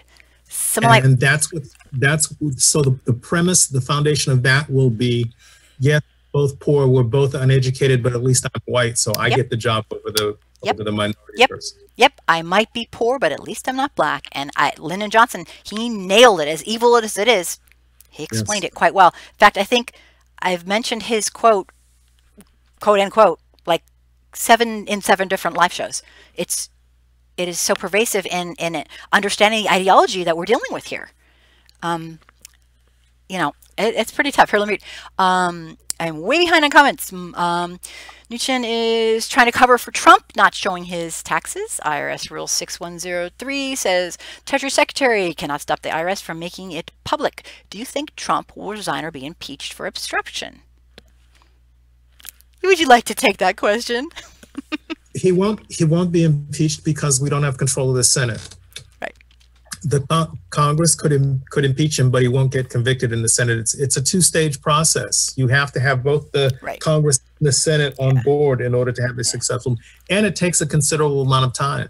It takes about 6 months to go through that, assuming that everybody pretty much lines up as even if everyone lined up. This is another reason why the fix is in with the suppression of the release of the full Mueller report by the Senate, and the fact that Attorney General Barr is in.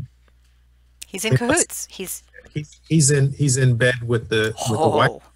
Is he ever? Because clearly Trump went from I'm completely exonerated to now he's back to claiming that it was a hoax, it was a witch hunt, it was a coup attempt, etc. They won't let us see what it is in the full report, but it's a strong indication that it wasn't what initially absolutely by Barr's 3.5-page, less than 4-page, quote unquote summary that never had a complete sentence from the actual report in there. The only thing that was in there that was of any indicative value was that it does not completely exonerate the president. But he ran and with that and said, I'm completely exonerated. Oh, he sure did. and all of that. Well, we have seen in plain sight evidence of collusion. We have seen in plain sight evidence of obstruction. So there can't possibly be this sanitized, completely exonerating document in the Mueller report if it was really like I said, right? I posted really it, Don. Exculpatory. They would have published the whole darn thing right away. The whole darn thing almost immediately. That's I mean, this is just obvious logic, Don, and I know exactly what you're talking about. And I know, I'm kind of old. In my lifetime, I'll never trust our federal government.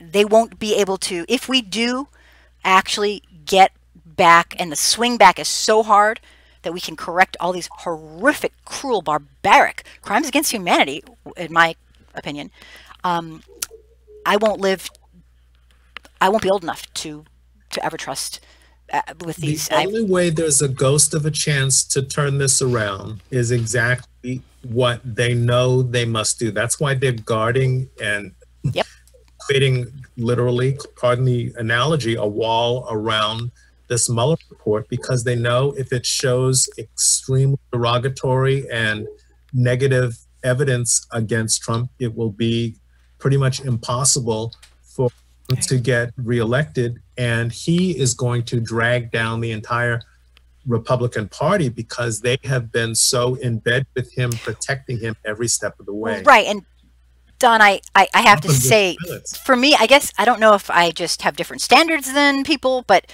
the moment I saw them, when he wasn't even the nominee yet, stand there, all those people up on that stage who were nominees, and say nothing and remain quiet when he disparaged our own citizens. I looked at my husband and I said, and this is way before he was even, I said, we're doomed. And I don't like to be right about these kind of things. I literally said, we're doomed. And he asked me about why. And I said,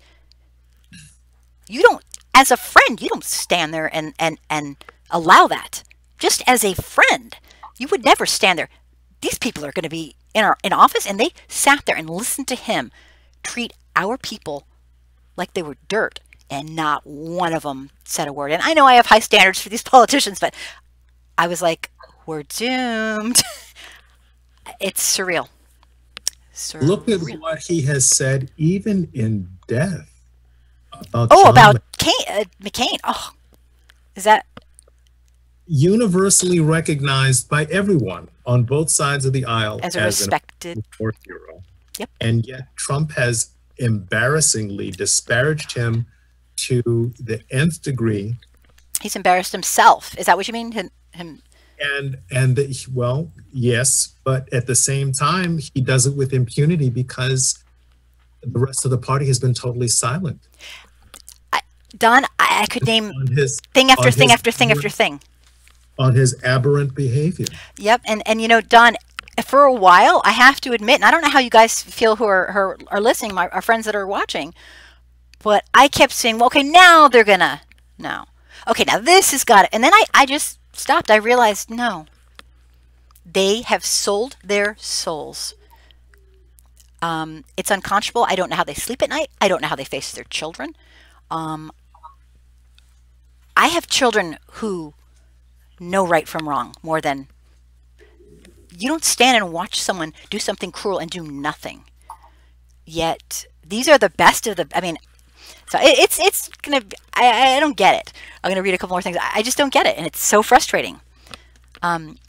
Leslie, ladies, I have a question for you. You are the most powerful people on the planet, but yet and still you let a man determine what you can do with your body. Why aren't you in the streets protesting? Great question. It's honestly, they buy into it. And you know what I was so proud about is the vote, black women and women of color and indigenous women getting out there. And I'm forgetting where he was from. That just, I did a video on it, but it was so long ago. They got out with a vote and they saved the day because we could have had another horrifically, overtly racist, unconscionable person. And I think white women need to take a look at what our sisters who are black are doing. They're the most educated women in the United States right now. Black women, African American women. And they are showing us how it's done. And I think white folks, this is just my opinion, need to humble themselves. Maybe have a slice of humble pie. Maybe take the whole pie. Because I dare, Les, it's disgusting. I am disgusted with women. Personally, I know you probably know that, but it's we of all people, my God, you know, I don't get it. What do you think, Don? You're not a woman, but I mean, you can say. I think you're absolutely right. I apologize again for skipping ahead. I was going to affirm what both Kitchen Politics and Leslie had commented. I will make you behave. Only because I can't. Yeah. I'm getting there. So, yeah, why aren't we in the streets? Because we truly don't believe that we're worth it. And I'll tell you, the women's marches have made me sick because they aren't women's marches. They're white women's marches. And until we're not excluding people, until we're intersectional, it's just unbelievable. But I'm ranting. I'm going to read some stuff and have Don jump in. Kitchen Politics, I call those Trump rallies. How long can you go Klan Trump? How low can you go Klan Trump rallies? Makes sense. Lakeisha, Leslie, we've been and done protesting. We want a black agenda, and until we do, we won't vote. Reparations is due, and I'm not voting for Bernie Sanders. He is losing black voters because of his reparations stance, I'm assuming. I don't. Kitchen Politics. Am I catching up, Don, to the questions? Yes, I'd like to jump in just for a second. Absolutely.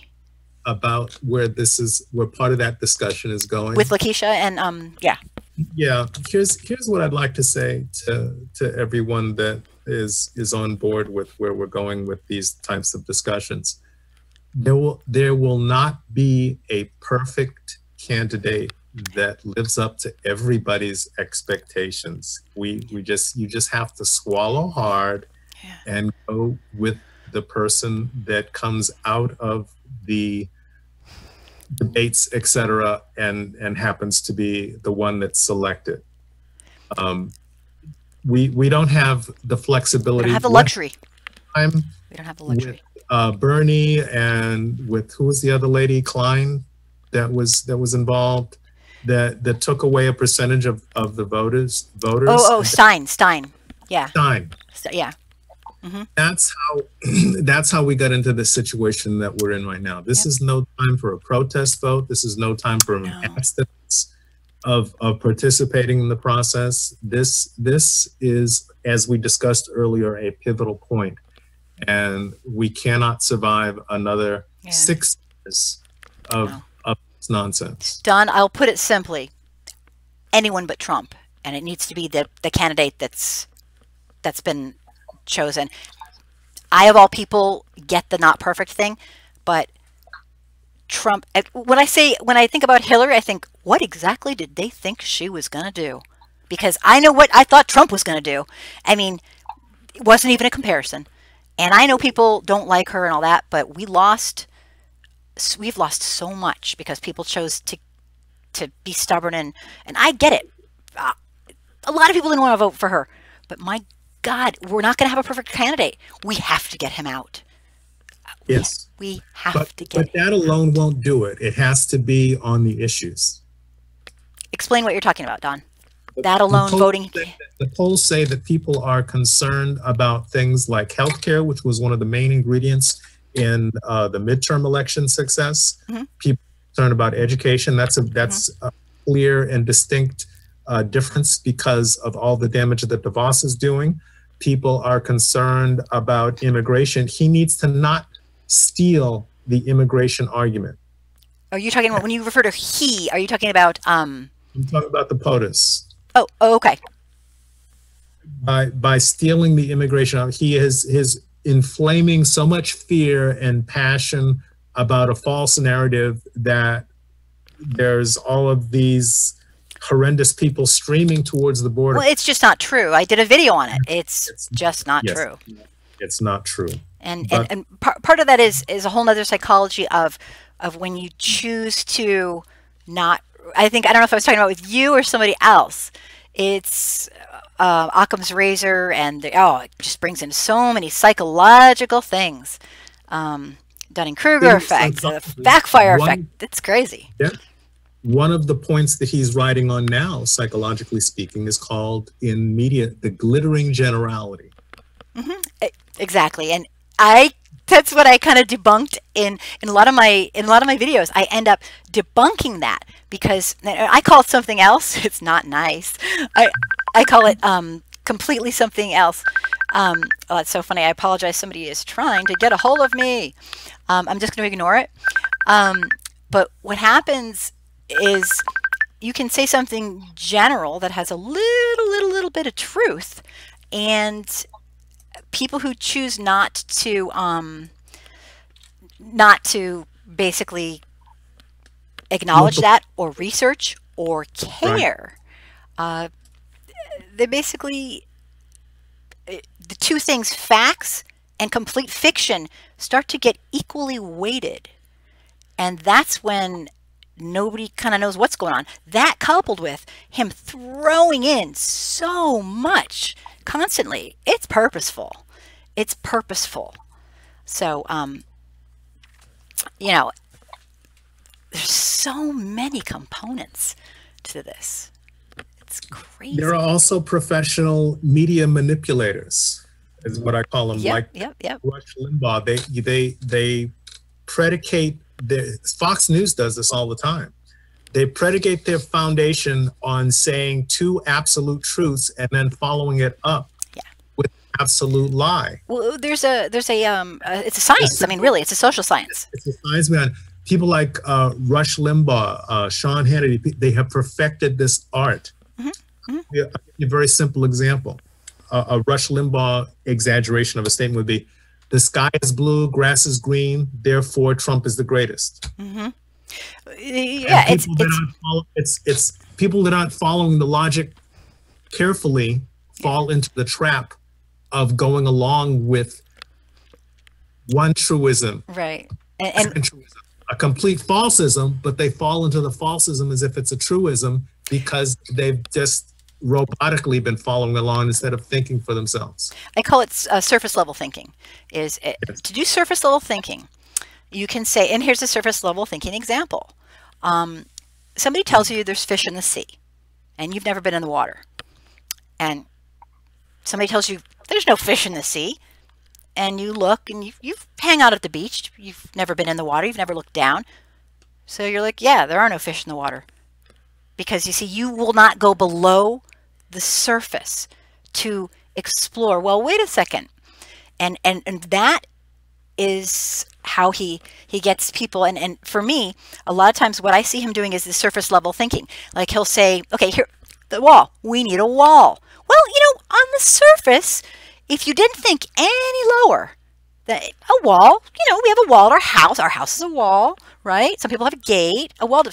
If we didn't realize, excuse me, the people who are terrorists fly in and overstay their visas, have false documentation, the people who can climb over the wall, climb under the wall. I mean, we can go to Walmart and buy a ladder for $50. I mean, it's surface level thinking. A lack of ability or desire to, it hurts to think. I actually posted that the other day. Thinking hurts. Do it anyway. Anyway, sorry, I'm on a rant here. Let me get through. I don't know how long, Don, I can keep you, but I want to try to grit through these. You just be open with me and tell me when you. This has been an incredibly great getting your opinions and hearing your all the knowledge you have. I want to try to get through some of these.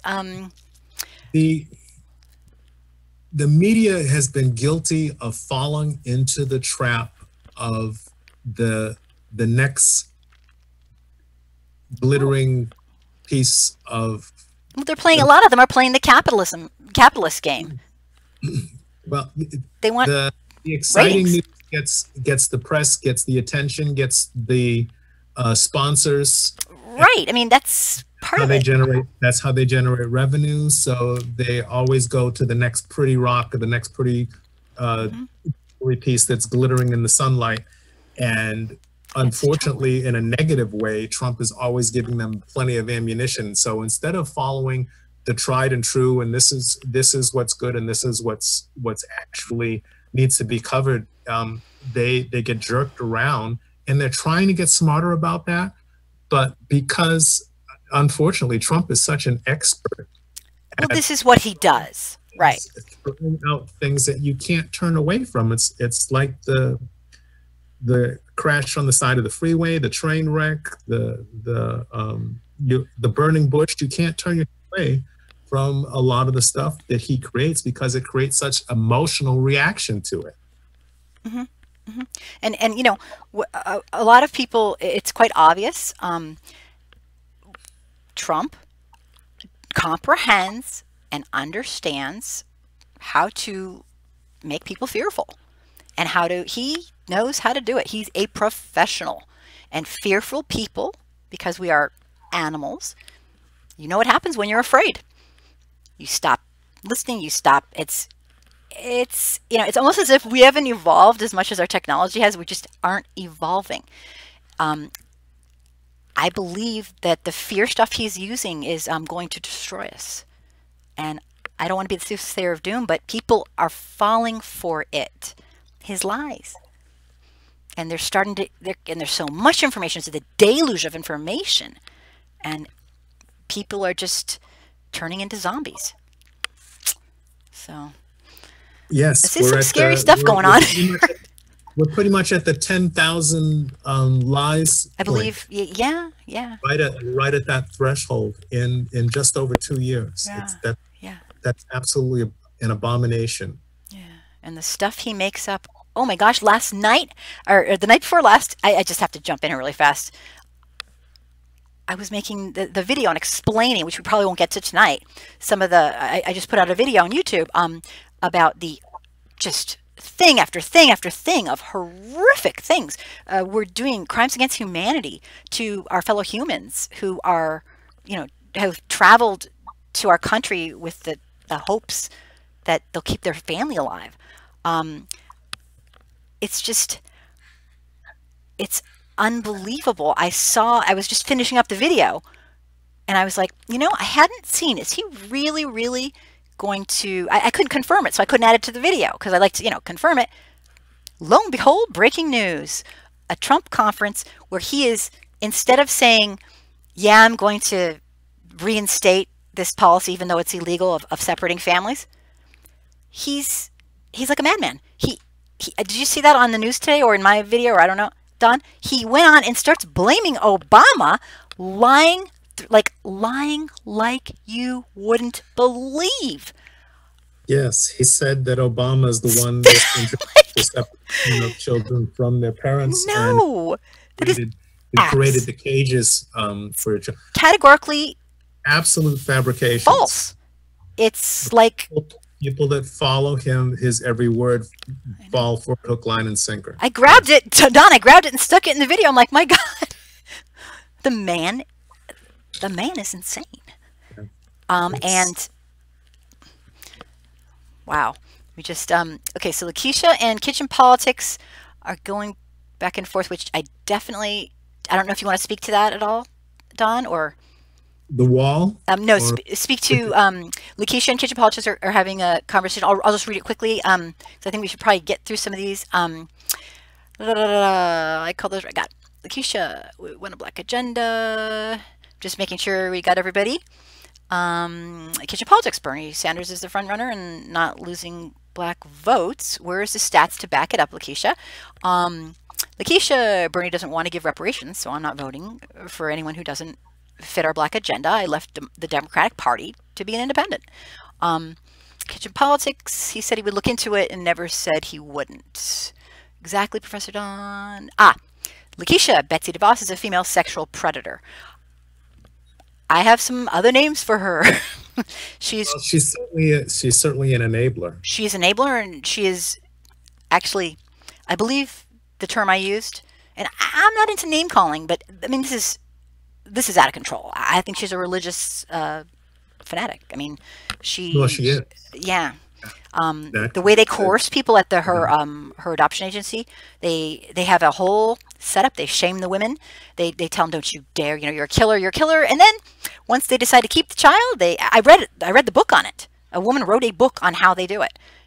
They tell you, you can't be a good mother to this child. You have nothing. And then they shame them into giving their kid up. The most vulnerable people, that is just, I don't know. Don't get me started. Yeah. Neil, wow, the fact that we've gone so far back when it comes to racism and women's rights and the men not getting jobs and children's suicide, etc., shows if we continue this way, we've lost America on so many levels. Jump right in, Don, if you want to say anything. I'm just going to get through some of these because it's getting late. I was waiting for the Fox News comment. I'm getting there. Leslie, poor white people who are affected by 45 stupidity, and they didn't care. Why? Because they're on the team. And yeah, I mean, I personally don't have a grain of anything other than they're destroying us all because of their inability to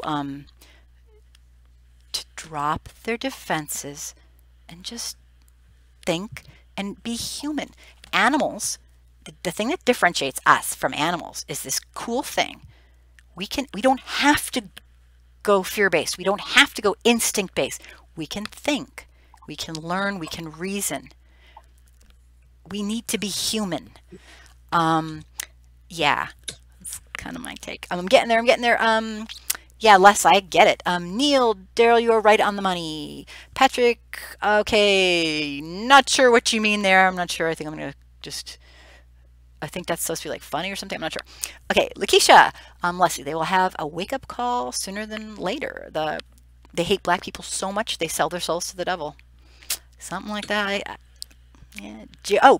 Lakeisha, the GOP party will end. Was that the one you were? No?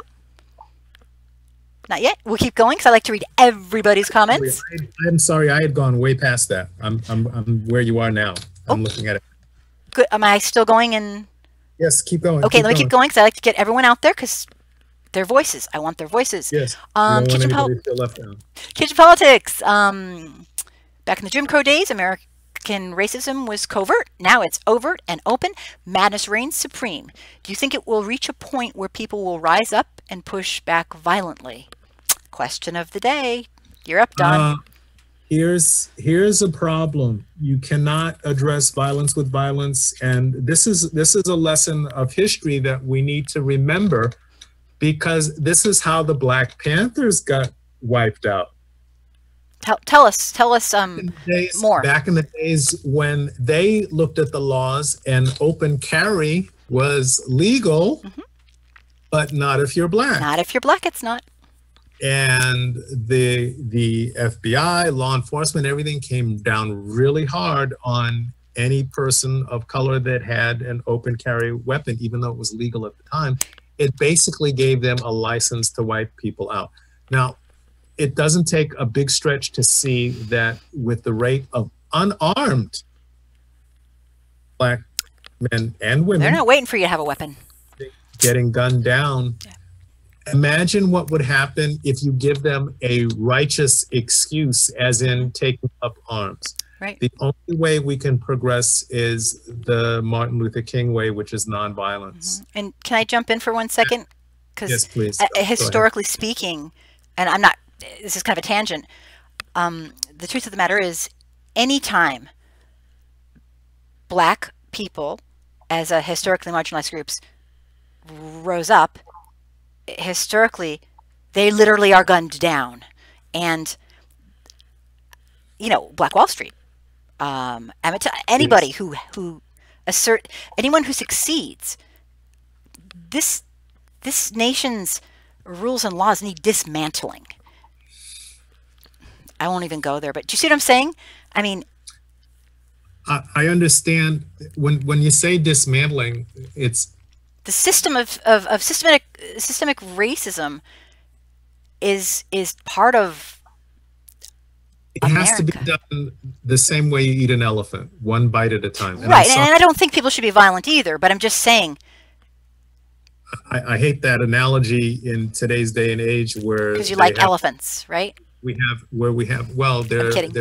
They're endangered, etc. You have an example of a privileged class that's going out and hunting these beautiful. Don't even right. I know it's another Trump. Horrible. So it's a bad analogy, but the point is, it has to be done in a stepwise manner. There's no way to make wholesale, complete refresh. We can't hit a reset button. Right. And suddenly wipe out all the bad and bring in all the good. Well, a lot of people think a civil war is, and I don't know if it'll be a conventional civil war, but a lot of people, because we never had even admitted, we never healed, we never said sorry, we never, I mean, this nation needs to occur with the blue wave and the nonviolent protests in the street. Totally agree with you, 100%. Good question, kitchen politics. Lakeisha, I skipped up. Lakeisha. Okay, I really skipped up. Wow, we got a lot of comments here going on. Okay, it scrolled way back, and now I'm in trouble. Lakeisha, kitchen politics. We're willing to die to be free from these animals.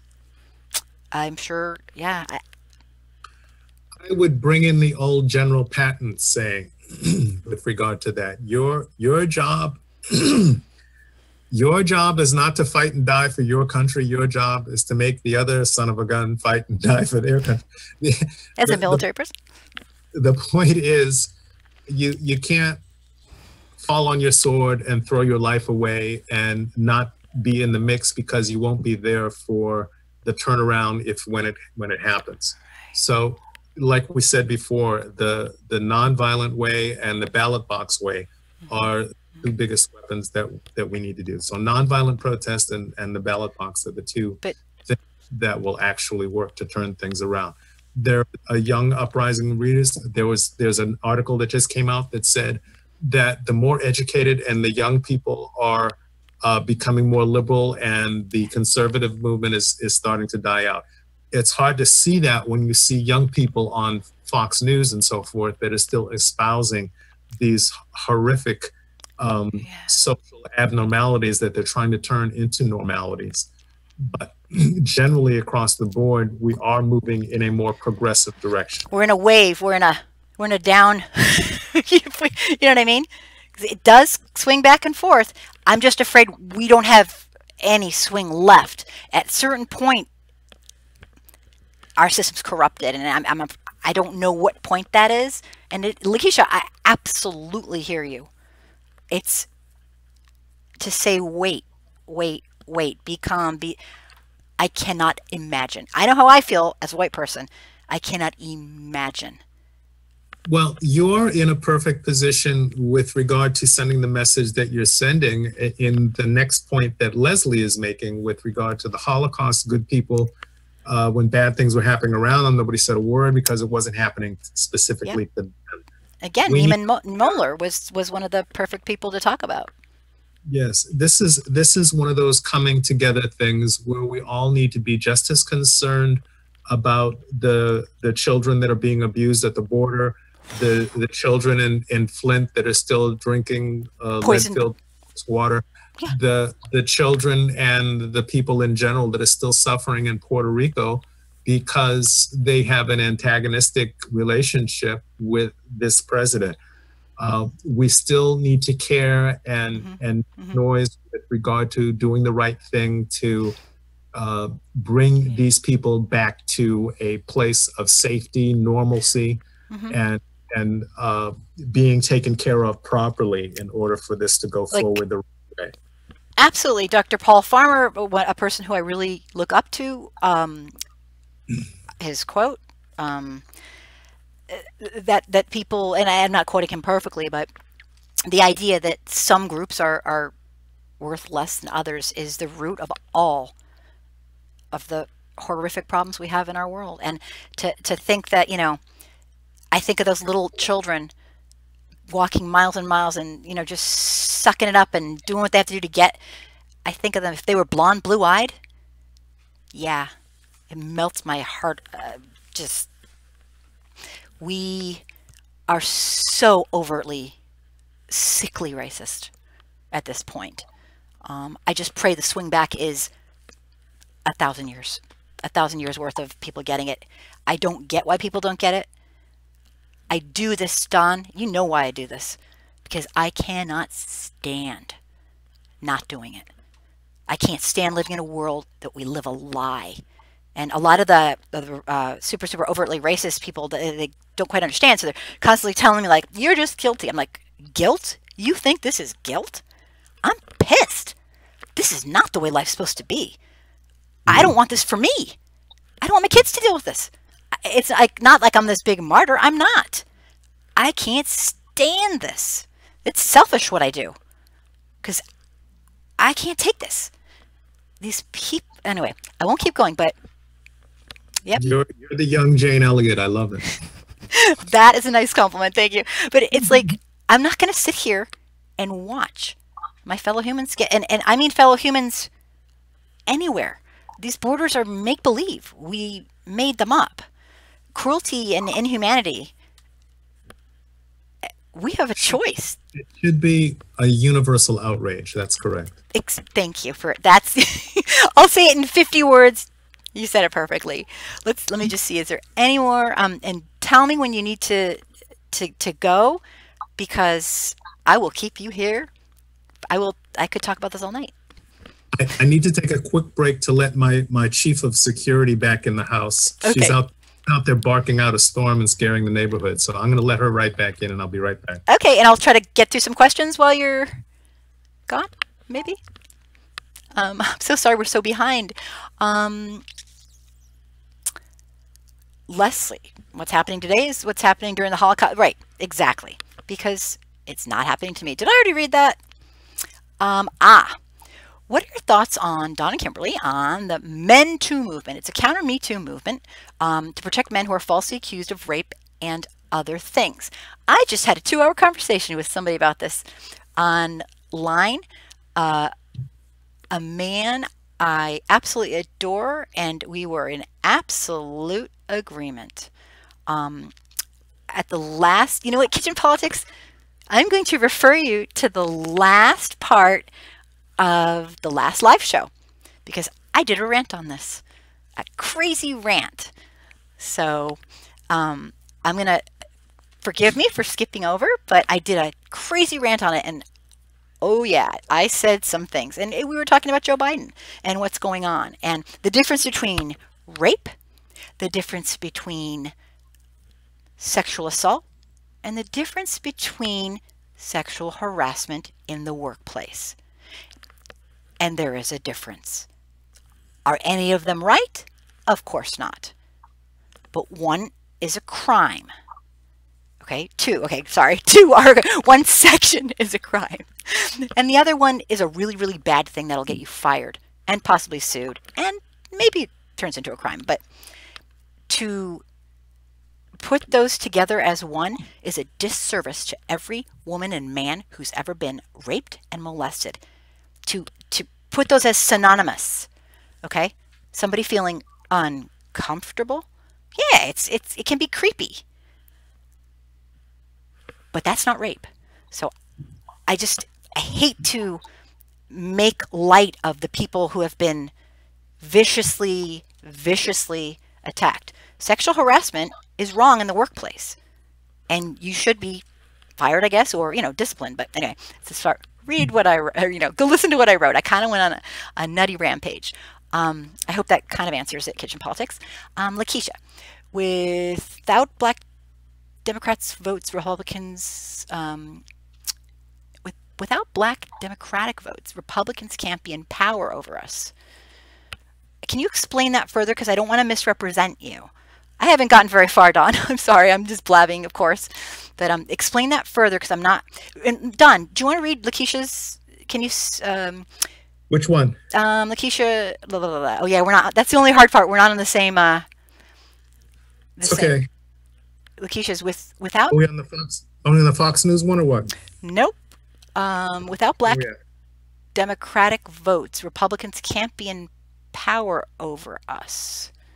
Not 100% what she's saying, and I don't want to misrepresent her. I'm not sure about that. Because I love her. Because just not 100%. Yeah, Trump got a very low percentage of the Black vote. He did get a significant percentage, much higher than I thought he would, but it was still very low. And he still won.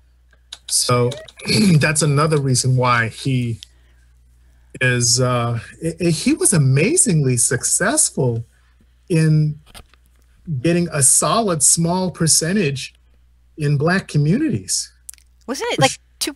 Absolutely. Like 2% or 3%? Wasn't it? It was I thought it was between 3 and 5%. Was it? Yeah. You hear different things. It was a while ago, but I remember thinking. Which was a lot higher than what I thought because it was very solid across the board and geographically it's pretty strong except in the very blue states. Yeah. So I don't know what to tell you with regard to that other than that they need that for tight elections. But anytime they think they can get away without it, they're not going to bother. And everything he said, all the promises he made in those environments were all a bunch of lies anyway. And remember the "what have you got to lose" speech. That was what an insult. That was pretty horrific. What an insult. When I heard that just said it all. He basically thinks every Black person is like he's a horrific man. Well, look at the exchange between Mnuchin and Auntie Maxine. Yeah. Everyone in this administration treats women and especially women of color like AOC and Auntie Maxine, treat them like something stuck to the bottom of their shoe, as if they have zero respect for them and don't appreciate their intellectual acumen, their education. I just did a video on it. God, I keep saying that. I just did a video on AOC. All of these things are depreciated and marginalized by people that have that mindset of basically, it's like you said, it's a supremacy mindset. They really do not fully, genuinely respect women, and especially minority women. Well, look what they're doing to AOC. I mean, it's really bad. Yep. 100% agree with you. Let me see. Kitchen politics. Currently, there are 19 people declared for the 2020 Democratic Party nomination for POTUS. Joe Biden soon declare. What are your thoughts on Joe Biden non-scandal? Oh, I told him non-scandal, Democrats are eating their own. What I did was I told him, and no offense, kitchen politics, to refer to last week's show, because at the end, I have a huge conversation with everybody about just that and a rant. And I actually, when you were gone, I kind of gave him my spiel. Did you want to say anything about that? Because I kind of told him what I thought. Gave him a piece of my mind. Do you want to say anything? Joe Biden is a good man. He's being demonized. Yep. And he's an old school hugger, and that's as far as it goes. And I think that this reminds me of a very wise thing that former President Obama just said a little while ago in his meeting that he had with the new freshman class of progressives. He said, be careful not to have a firing squad in a circle. And what he meant by that is don't be so connected and passionate to your one note cause that you're willing to fall on your sword and die for. He said it's good to have that and to fight with all your heart to try and get that accomplished, but you don't want to run over your teammates in the process. Yeah, and part of how I explained it, and I won't go back into it because I talked a while, was that the continuum for right, and left is not linear. It's a circle. And when you come full circle and you start comparing sexual harassment and things that probably shouldn't take place to rape and putting them all in the same boat, there's a danger there. It's a very big danger. You're coming full circle to the side that doesn't think. And that's just my opinion. But it is not a line. It is a circle. And anyone who now, it's just, I did a whole rant on it, but I don't get into it. But not only that, you don't want to drag him down into the same level of someone who that's what I'm saying. Yeah. Double-digit accusations of sexual predation and harassment, rape, open conversations of. Well, that's what I'm saying. It's not the same thing, and to put it as the same thing is very dangerous, and that's coming full circle. Admitted open conversations of grabbing women by the genitals. I mean, there are some horrific things that have been done that this person was still able to overcome and get elected. Yeah. I mean, he had rape charges against him, and he's scared. I mean, don't even get me started of a child. I mean, but anyway, okay. Let me see. Les, how do you control a junkyard dog? Not by poking it. Oh, not by poking it, throwing rocks. Having it through kindness. If we want the right president, we have to start reading the other team with. Interesting. Do you have a take on that? I'm not sure what he means by that. I think he means kill him with kindness. I don't want to misrepresent you, Les. I think that's what he's saying. That is a strategy. Yeah, that is a strategy. I don't know that it's one that this particular person interprets kindness as with agreement. It will. So it's dangerous. It's dangerous to walk that line. And part of it is, and correct me if I'm wrong, Don, but the way people look at being powerful and strong can be quite different. Personally, I think kindness and humanism and compassion and caring and being human is strength. Anyone can be a jackass. Anyone. It takes nothing. But people who look up to him tend to, wow, he's such a jerk. It's so cool. It's like, no, he's anyone. It's easy to be an ass. So it kind of, I'm very much into social science, and it's kind of complex. So I don't know. It's a delicate minefield to tiptoe through. Yeah, we got some culture going here in the U.S., don't we? Yeah, it's important that it's brought up, but it's you have to tread carefully, because some mistake. It's like the old saying: "Some mistake your kindness for being a fool." Mm-hmm. And it's, I was kind of raised that way. Told by my parents, "You'll never get anywhere. You're too sensitive. You're too nice. You're too this," and for some weird reason, 5 years old, I said, "You're wrong. Yeah, you're wrong. I'm going to use it as a strength." We need to be clinically civil to maintain our dignity, and show that we are not on the earthworm level along with those people that do not show proper decorum. Right. Right. But at the same time, we need to make it clear through being clinically civilized, but not enamored, that we respectfully disagree. But we're not going to throw the same kind of mud on them that they do. Right. And also to complete your point, Don, there's so many things that are actually very, very legit. We don't have to go there. Right. I mean, when people started going after his wife, I was, why? There's 1,000 other things that are not harming and shaming of women that are completely legitimate. Why stoop to a level that's ludicrous, So I agree. She brought some of that on herself by blindly jumping into his arguments, like with the birther thing. Yeah, she is I am not saying she is innocent in any way, shape, or form. She knows exactly what she's doing.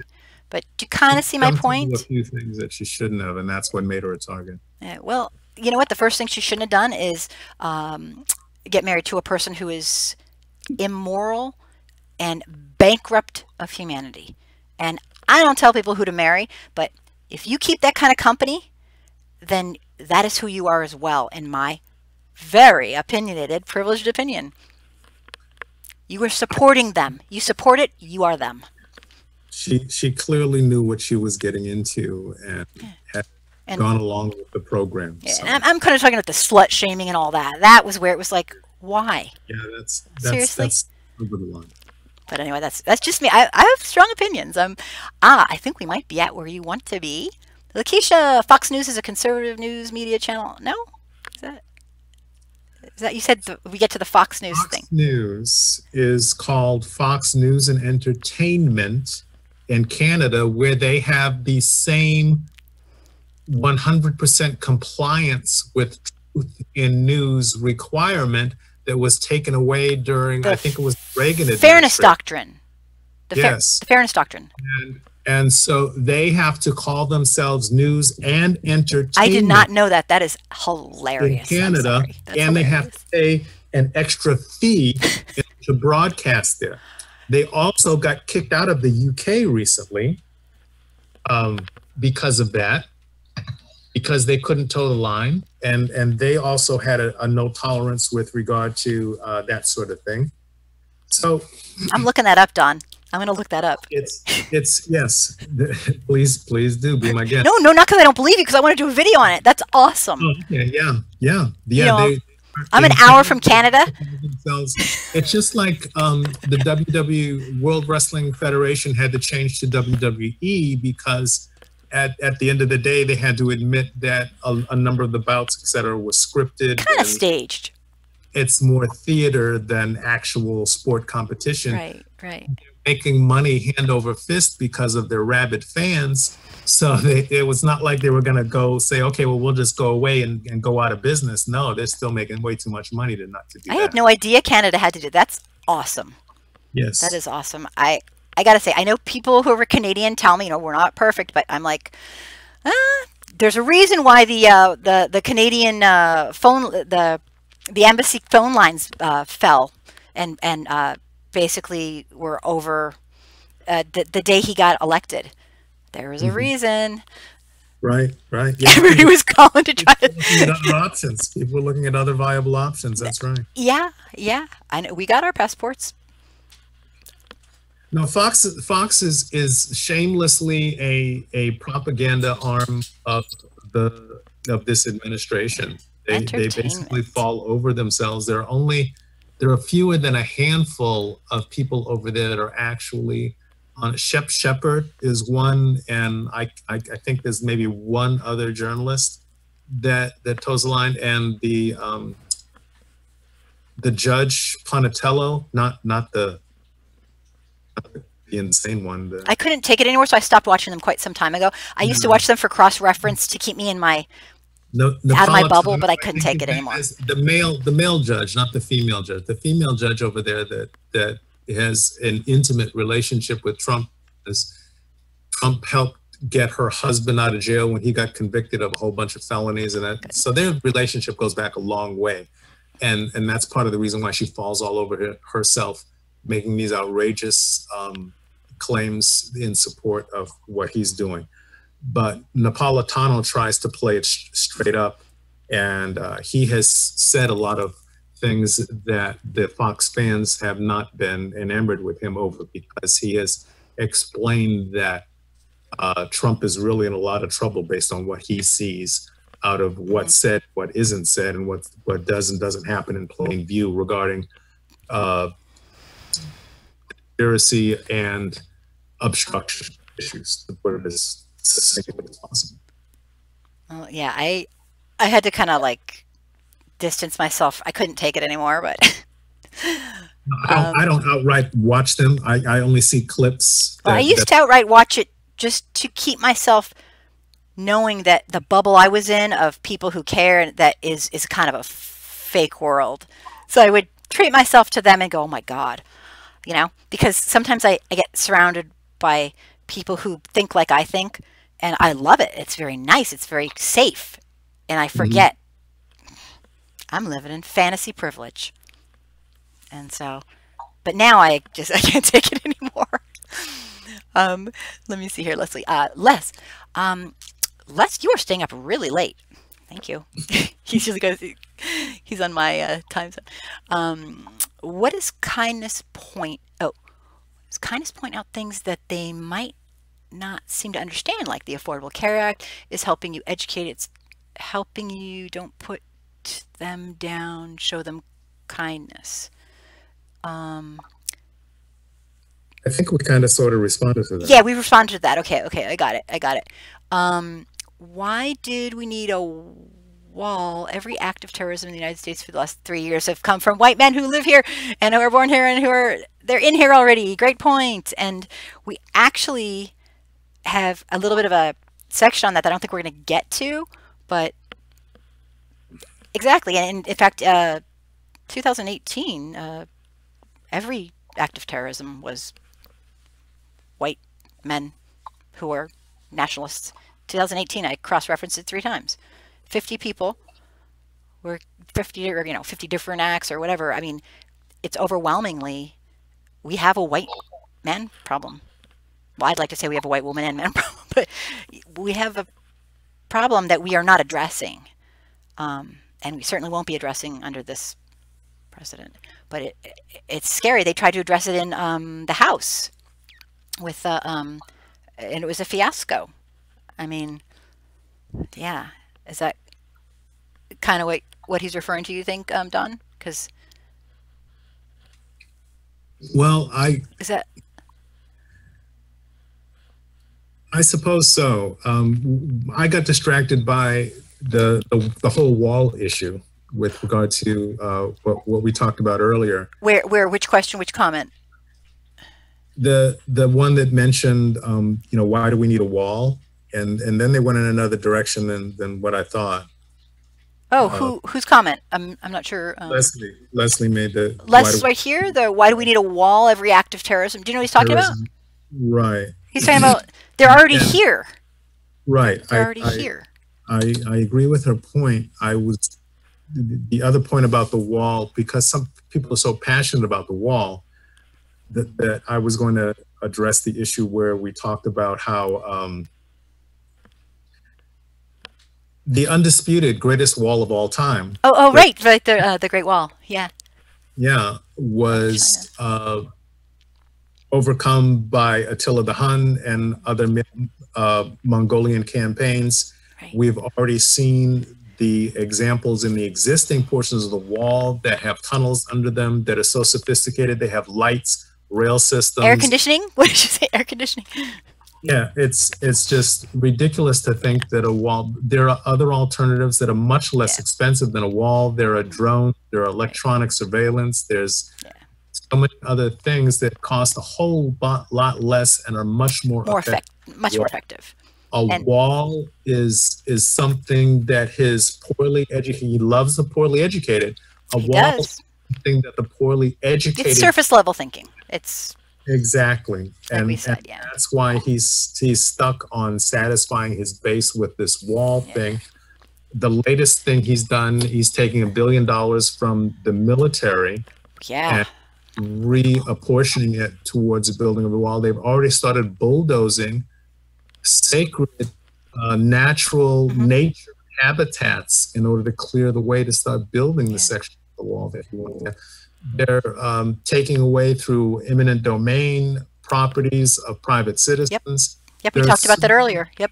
Yes, there are so many things that are going on that are destructive on so many levels. There's no respect for the ecosystem, the environment, the people's private property. Some people's property in the lines that are going to be drawn are going to end up on the Mexican side of the wall, splitting their property in two or in half or in threes or whatever. It's truly, these people know not what they've done. No, exactly. And one of the things that just a little side note, and Daryl, Les, I know exactly what you're saying. You're saying the biggest problem is the white nationalists that are here. A wall won't stop them.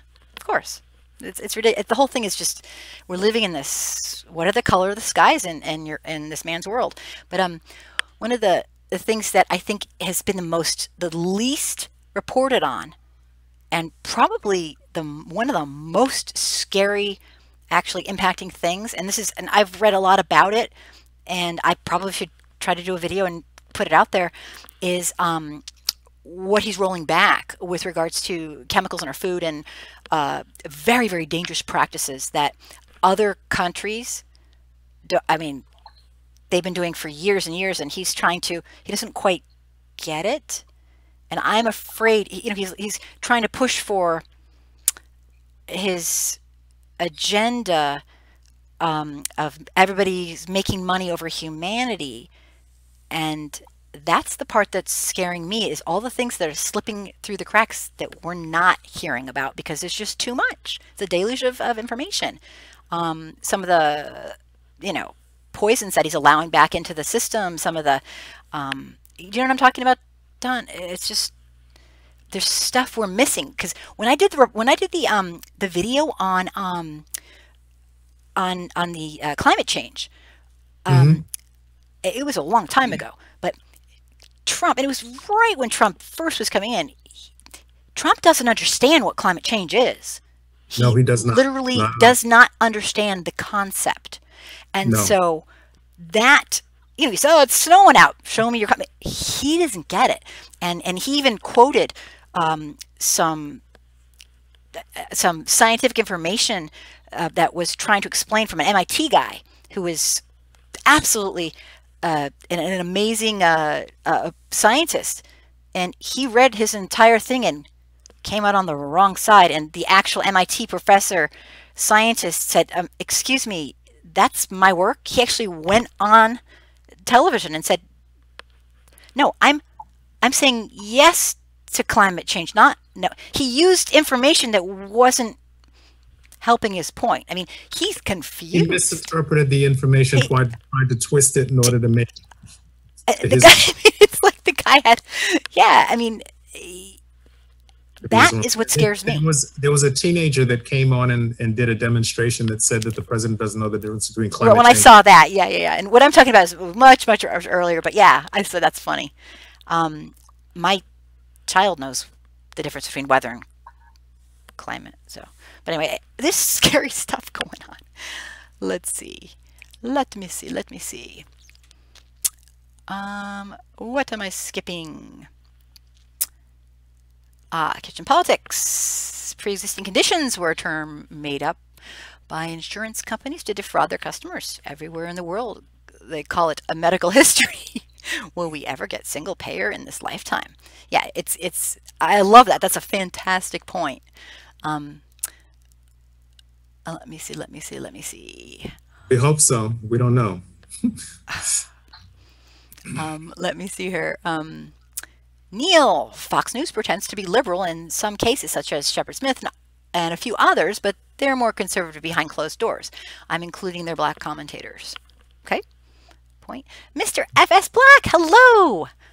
I did not know you were here. I'm all for peace, but the idea of nonviolence is something I can never and will never get behind. The majority will never reciprocate nonviolence towards us. That's an unfortunate reality, but we still have to, two wrongs don't make a right. All right, taking the high road is just, I absolutely agree with you, Don, and I absolutely also see where, how long do you wait? It's extremely frustrating. Yeah, I can't imagine. But it's the only way to go. You can't, once you escalate the level of violence, they love it because they win, because they've got tanks and bombs and bazookas and every other thing that you're totally outgunned instantly. It's as bad as well, we don't want to go there, but look at the Palestinians and the Israelis. The Israelis have an air and an army, et cetera. The Palestinians have rocks and stuff. So Don, I absolutely philosophically and ideologically agree, but I also totally get how, I mean, as much as a white person could, how enraging. Yeah, you feel the frustration. You feel the frustration, absolutely. Yeah, how many thousand centuries do you wait? I mean, it's not like you're waiting, you're doing something. It's just, my God, and then to be pushed back like he's, I hear you, Mr. Good night, Les. Thank you so much for staying up so late to watch. Thank you, thank you, thank you. He might ever be gone to sleep. Mr. FS Black. As a black man, I'm still not sold on AOC, especially after her comments on reparations. I've given her the side eye ever since. I have too, as a white woman. If you don't mind me jumping in on this. Absolutely, that was unbelievably disturbing. It bothered me horrifically. But unfortunately, we don't have a perfect... She's doing a hell of a lot better than 99.9% of everyone else. And that really upset me when she did that too. And for a week, I was like, and then I thought, Kim, I'm not going to find anyone perfect. She has some glaring imperfections. She has some issues, yeah. She has some fresh ideas. She's stirring things up. She's bothering the other side. Yes. So. And you know what? It's a heck of a lot more than a lot of those people are doing. So, but I totally hear you.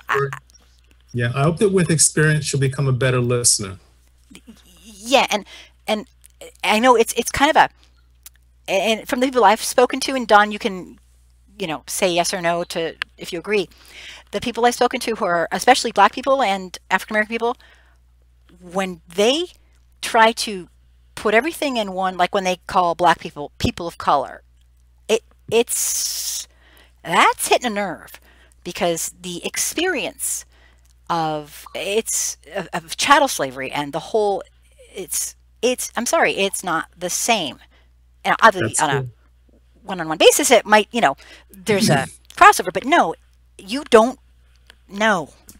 And so that really hit a nerve with a lot of my friends when she said that. So I kind of, I understand that, but if we're ever going to come together, we don't have the luxury to be. Yeah, that's true. No one experiences it at the same level. Nothing. As the actual African American person, but also if we're moving forward and coming together, we have to at least bring in the people that are experiencing some measure of the same amount of discomfort and but just not for I think unity and inclusivity, but for reparations particularly. That really hits a nerve. And I get that as much as... And I understand. Yeah. Yeah, no, I this is crazy stuff. Mr. FS Black, I'm very happy you're here, by the way. Mr. Trump, to criticize anyone for inappropriately touching women is just rich. Yeah, I really, that was like, seriously, you're gonna go? The man has no shame. God, it was laughable. It was just laughable. Let me see. Where are we? Oh goodness, I'm so happy. Yeah, people are going on. No. Okay, where am I? Where am I? Kitchen politics, very rich. Kitchen politics. Anton, the elite runs the governments runs the cops, and the cops don't do shit. You know what? I want to use that. Can I please use that? That is totally awesome. That's awesome. Sorry, Don, you want to comment on it? Yeah. I'm gonna leave that one alone. I just, yeah. Sorry, but yeah. Anton, you're amazing. Mr. FS Black, all this talk about a wall. I wonder who Trump thinks he'll get to build it. The same people he's trying to keep out of the country. Exactly. Remember the thing where he, I was about like a couple months back where he actually made, I don't know if you guys, this flew under the radar, because he actually made, his company made fake passports and fake IDs for these people who were working at one of his hotels. Did you hear about this, Don? And then what they did is, then they kind of like got rid of them all, and the people are like, "Excuse me." They fired everybody. Yeah. Yeah, they fired everybody, and they're like, "Excuse me, you gave me this." It's like, I mean, why isn't he in trouble for that? This is getting crazy. But so you know what I'm talking about. Yes, I saw I an do. interview with she's like, "Are you kidding me? Worked for him for 20 years. He gave me this false documentation." So I mean, this is going to be years in the making, finding out what he's done. Yep, totally get it. Oopsie, I scrolled too far. Kitchen politics. I'd love to see Trump convicted by the South District of New York Attorney's Office. You know what? I shouldn't do that. That's very unprofessional. I would like him to leave personally, but okay. I want to see this SOB go to prison. He is a sorry POS who needs to be humbled, not by losing in 2020, but by being convicted. And I think a lot of people share his, but go ahead, Don. But the 2020 loss has to come before the other, because he's basically bulletproof as long as he's in office. Great point. And that is simply terrifying. Yep, good point. Right. Until we get him out of office. So. Yeah, I mean, if we couldn't get it, I just don't get why they didn't 25th him a long time ago. You know? They should have, but until we get a full Mueller report where we have enough ammunition so that the Senate has no excuse but to go along with what the Congress says, based out of what comes out of that report, and this is why they won't expose it. If it's so exonerating, why don't they show us the whole thing? Don, the first thing I posted, if he's so freaking innocent, I mean, the whole thing's ridiculous. It's a 9 or 8-year-old could come up with that argument. Barr is doing exactly what he was hired to do. Yep. That at first I actually, silly me, Don, I actually thought, well, I'm a sucker.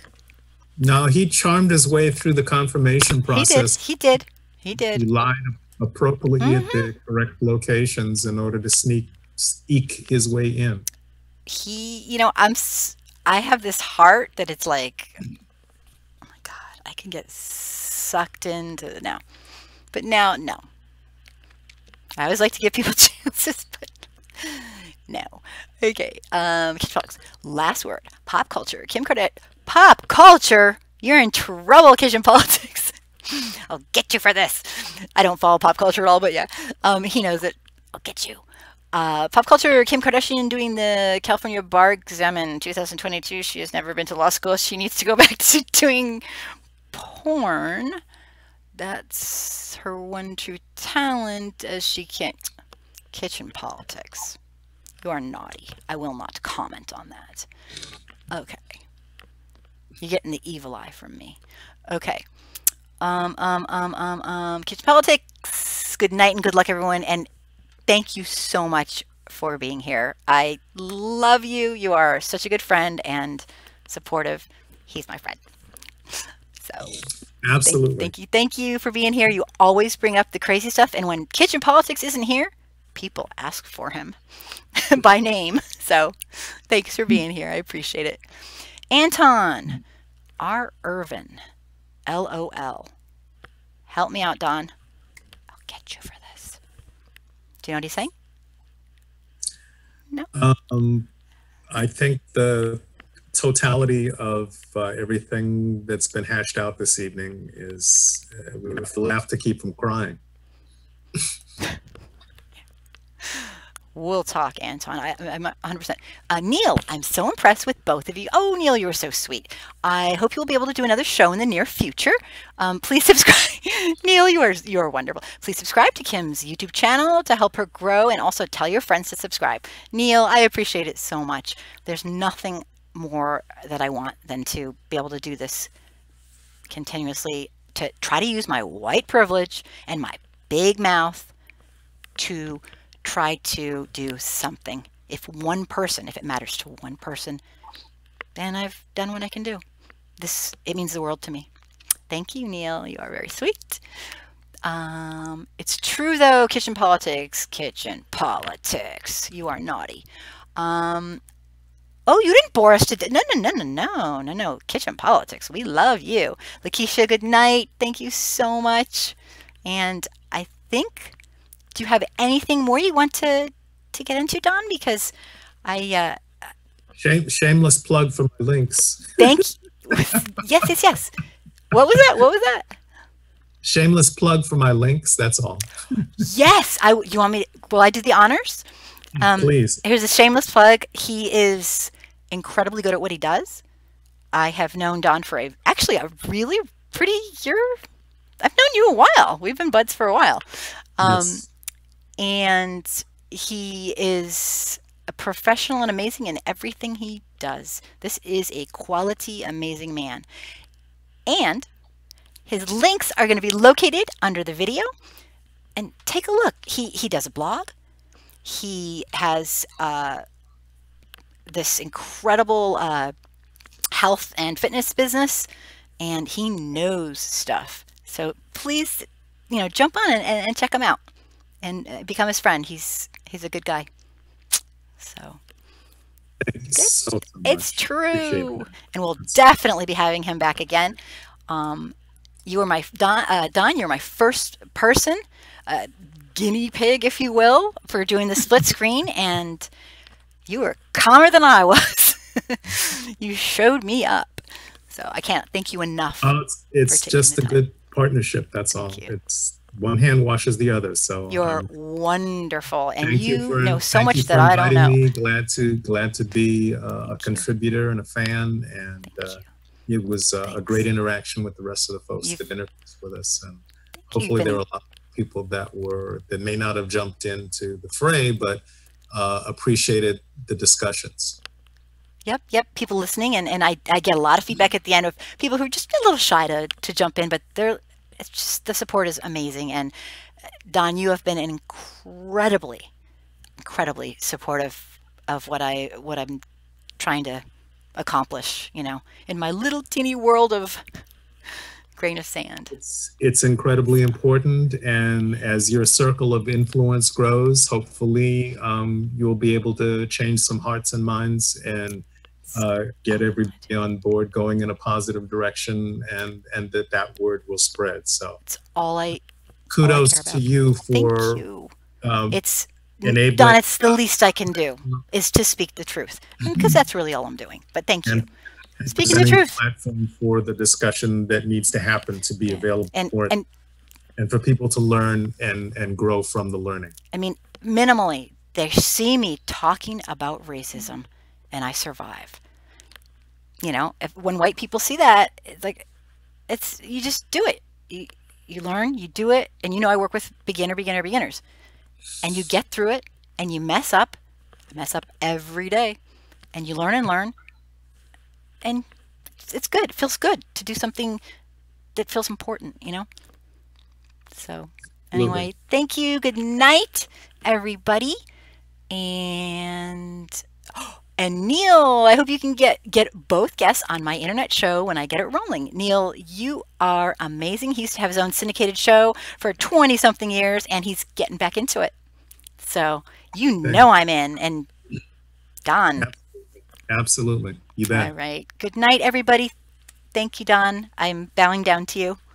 You're wonderful. Thank you. You've created the platform and the environment, and I'm glad to have been able to make a small contribution. Thank you. And I see a couple more comments. Good weekend. Thank you, Anton. Thank you. You too, Anton. And we need to be in touch. All right, I'll say goodnight to everybody. Thanks so much. You know this means the world to me. And I hope I see you next week. Bye. Good night, everyone. Good night. Your shirt looks so purple and so cute.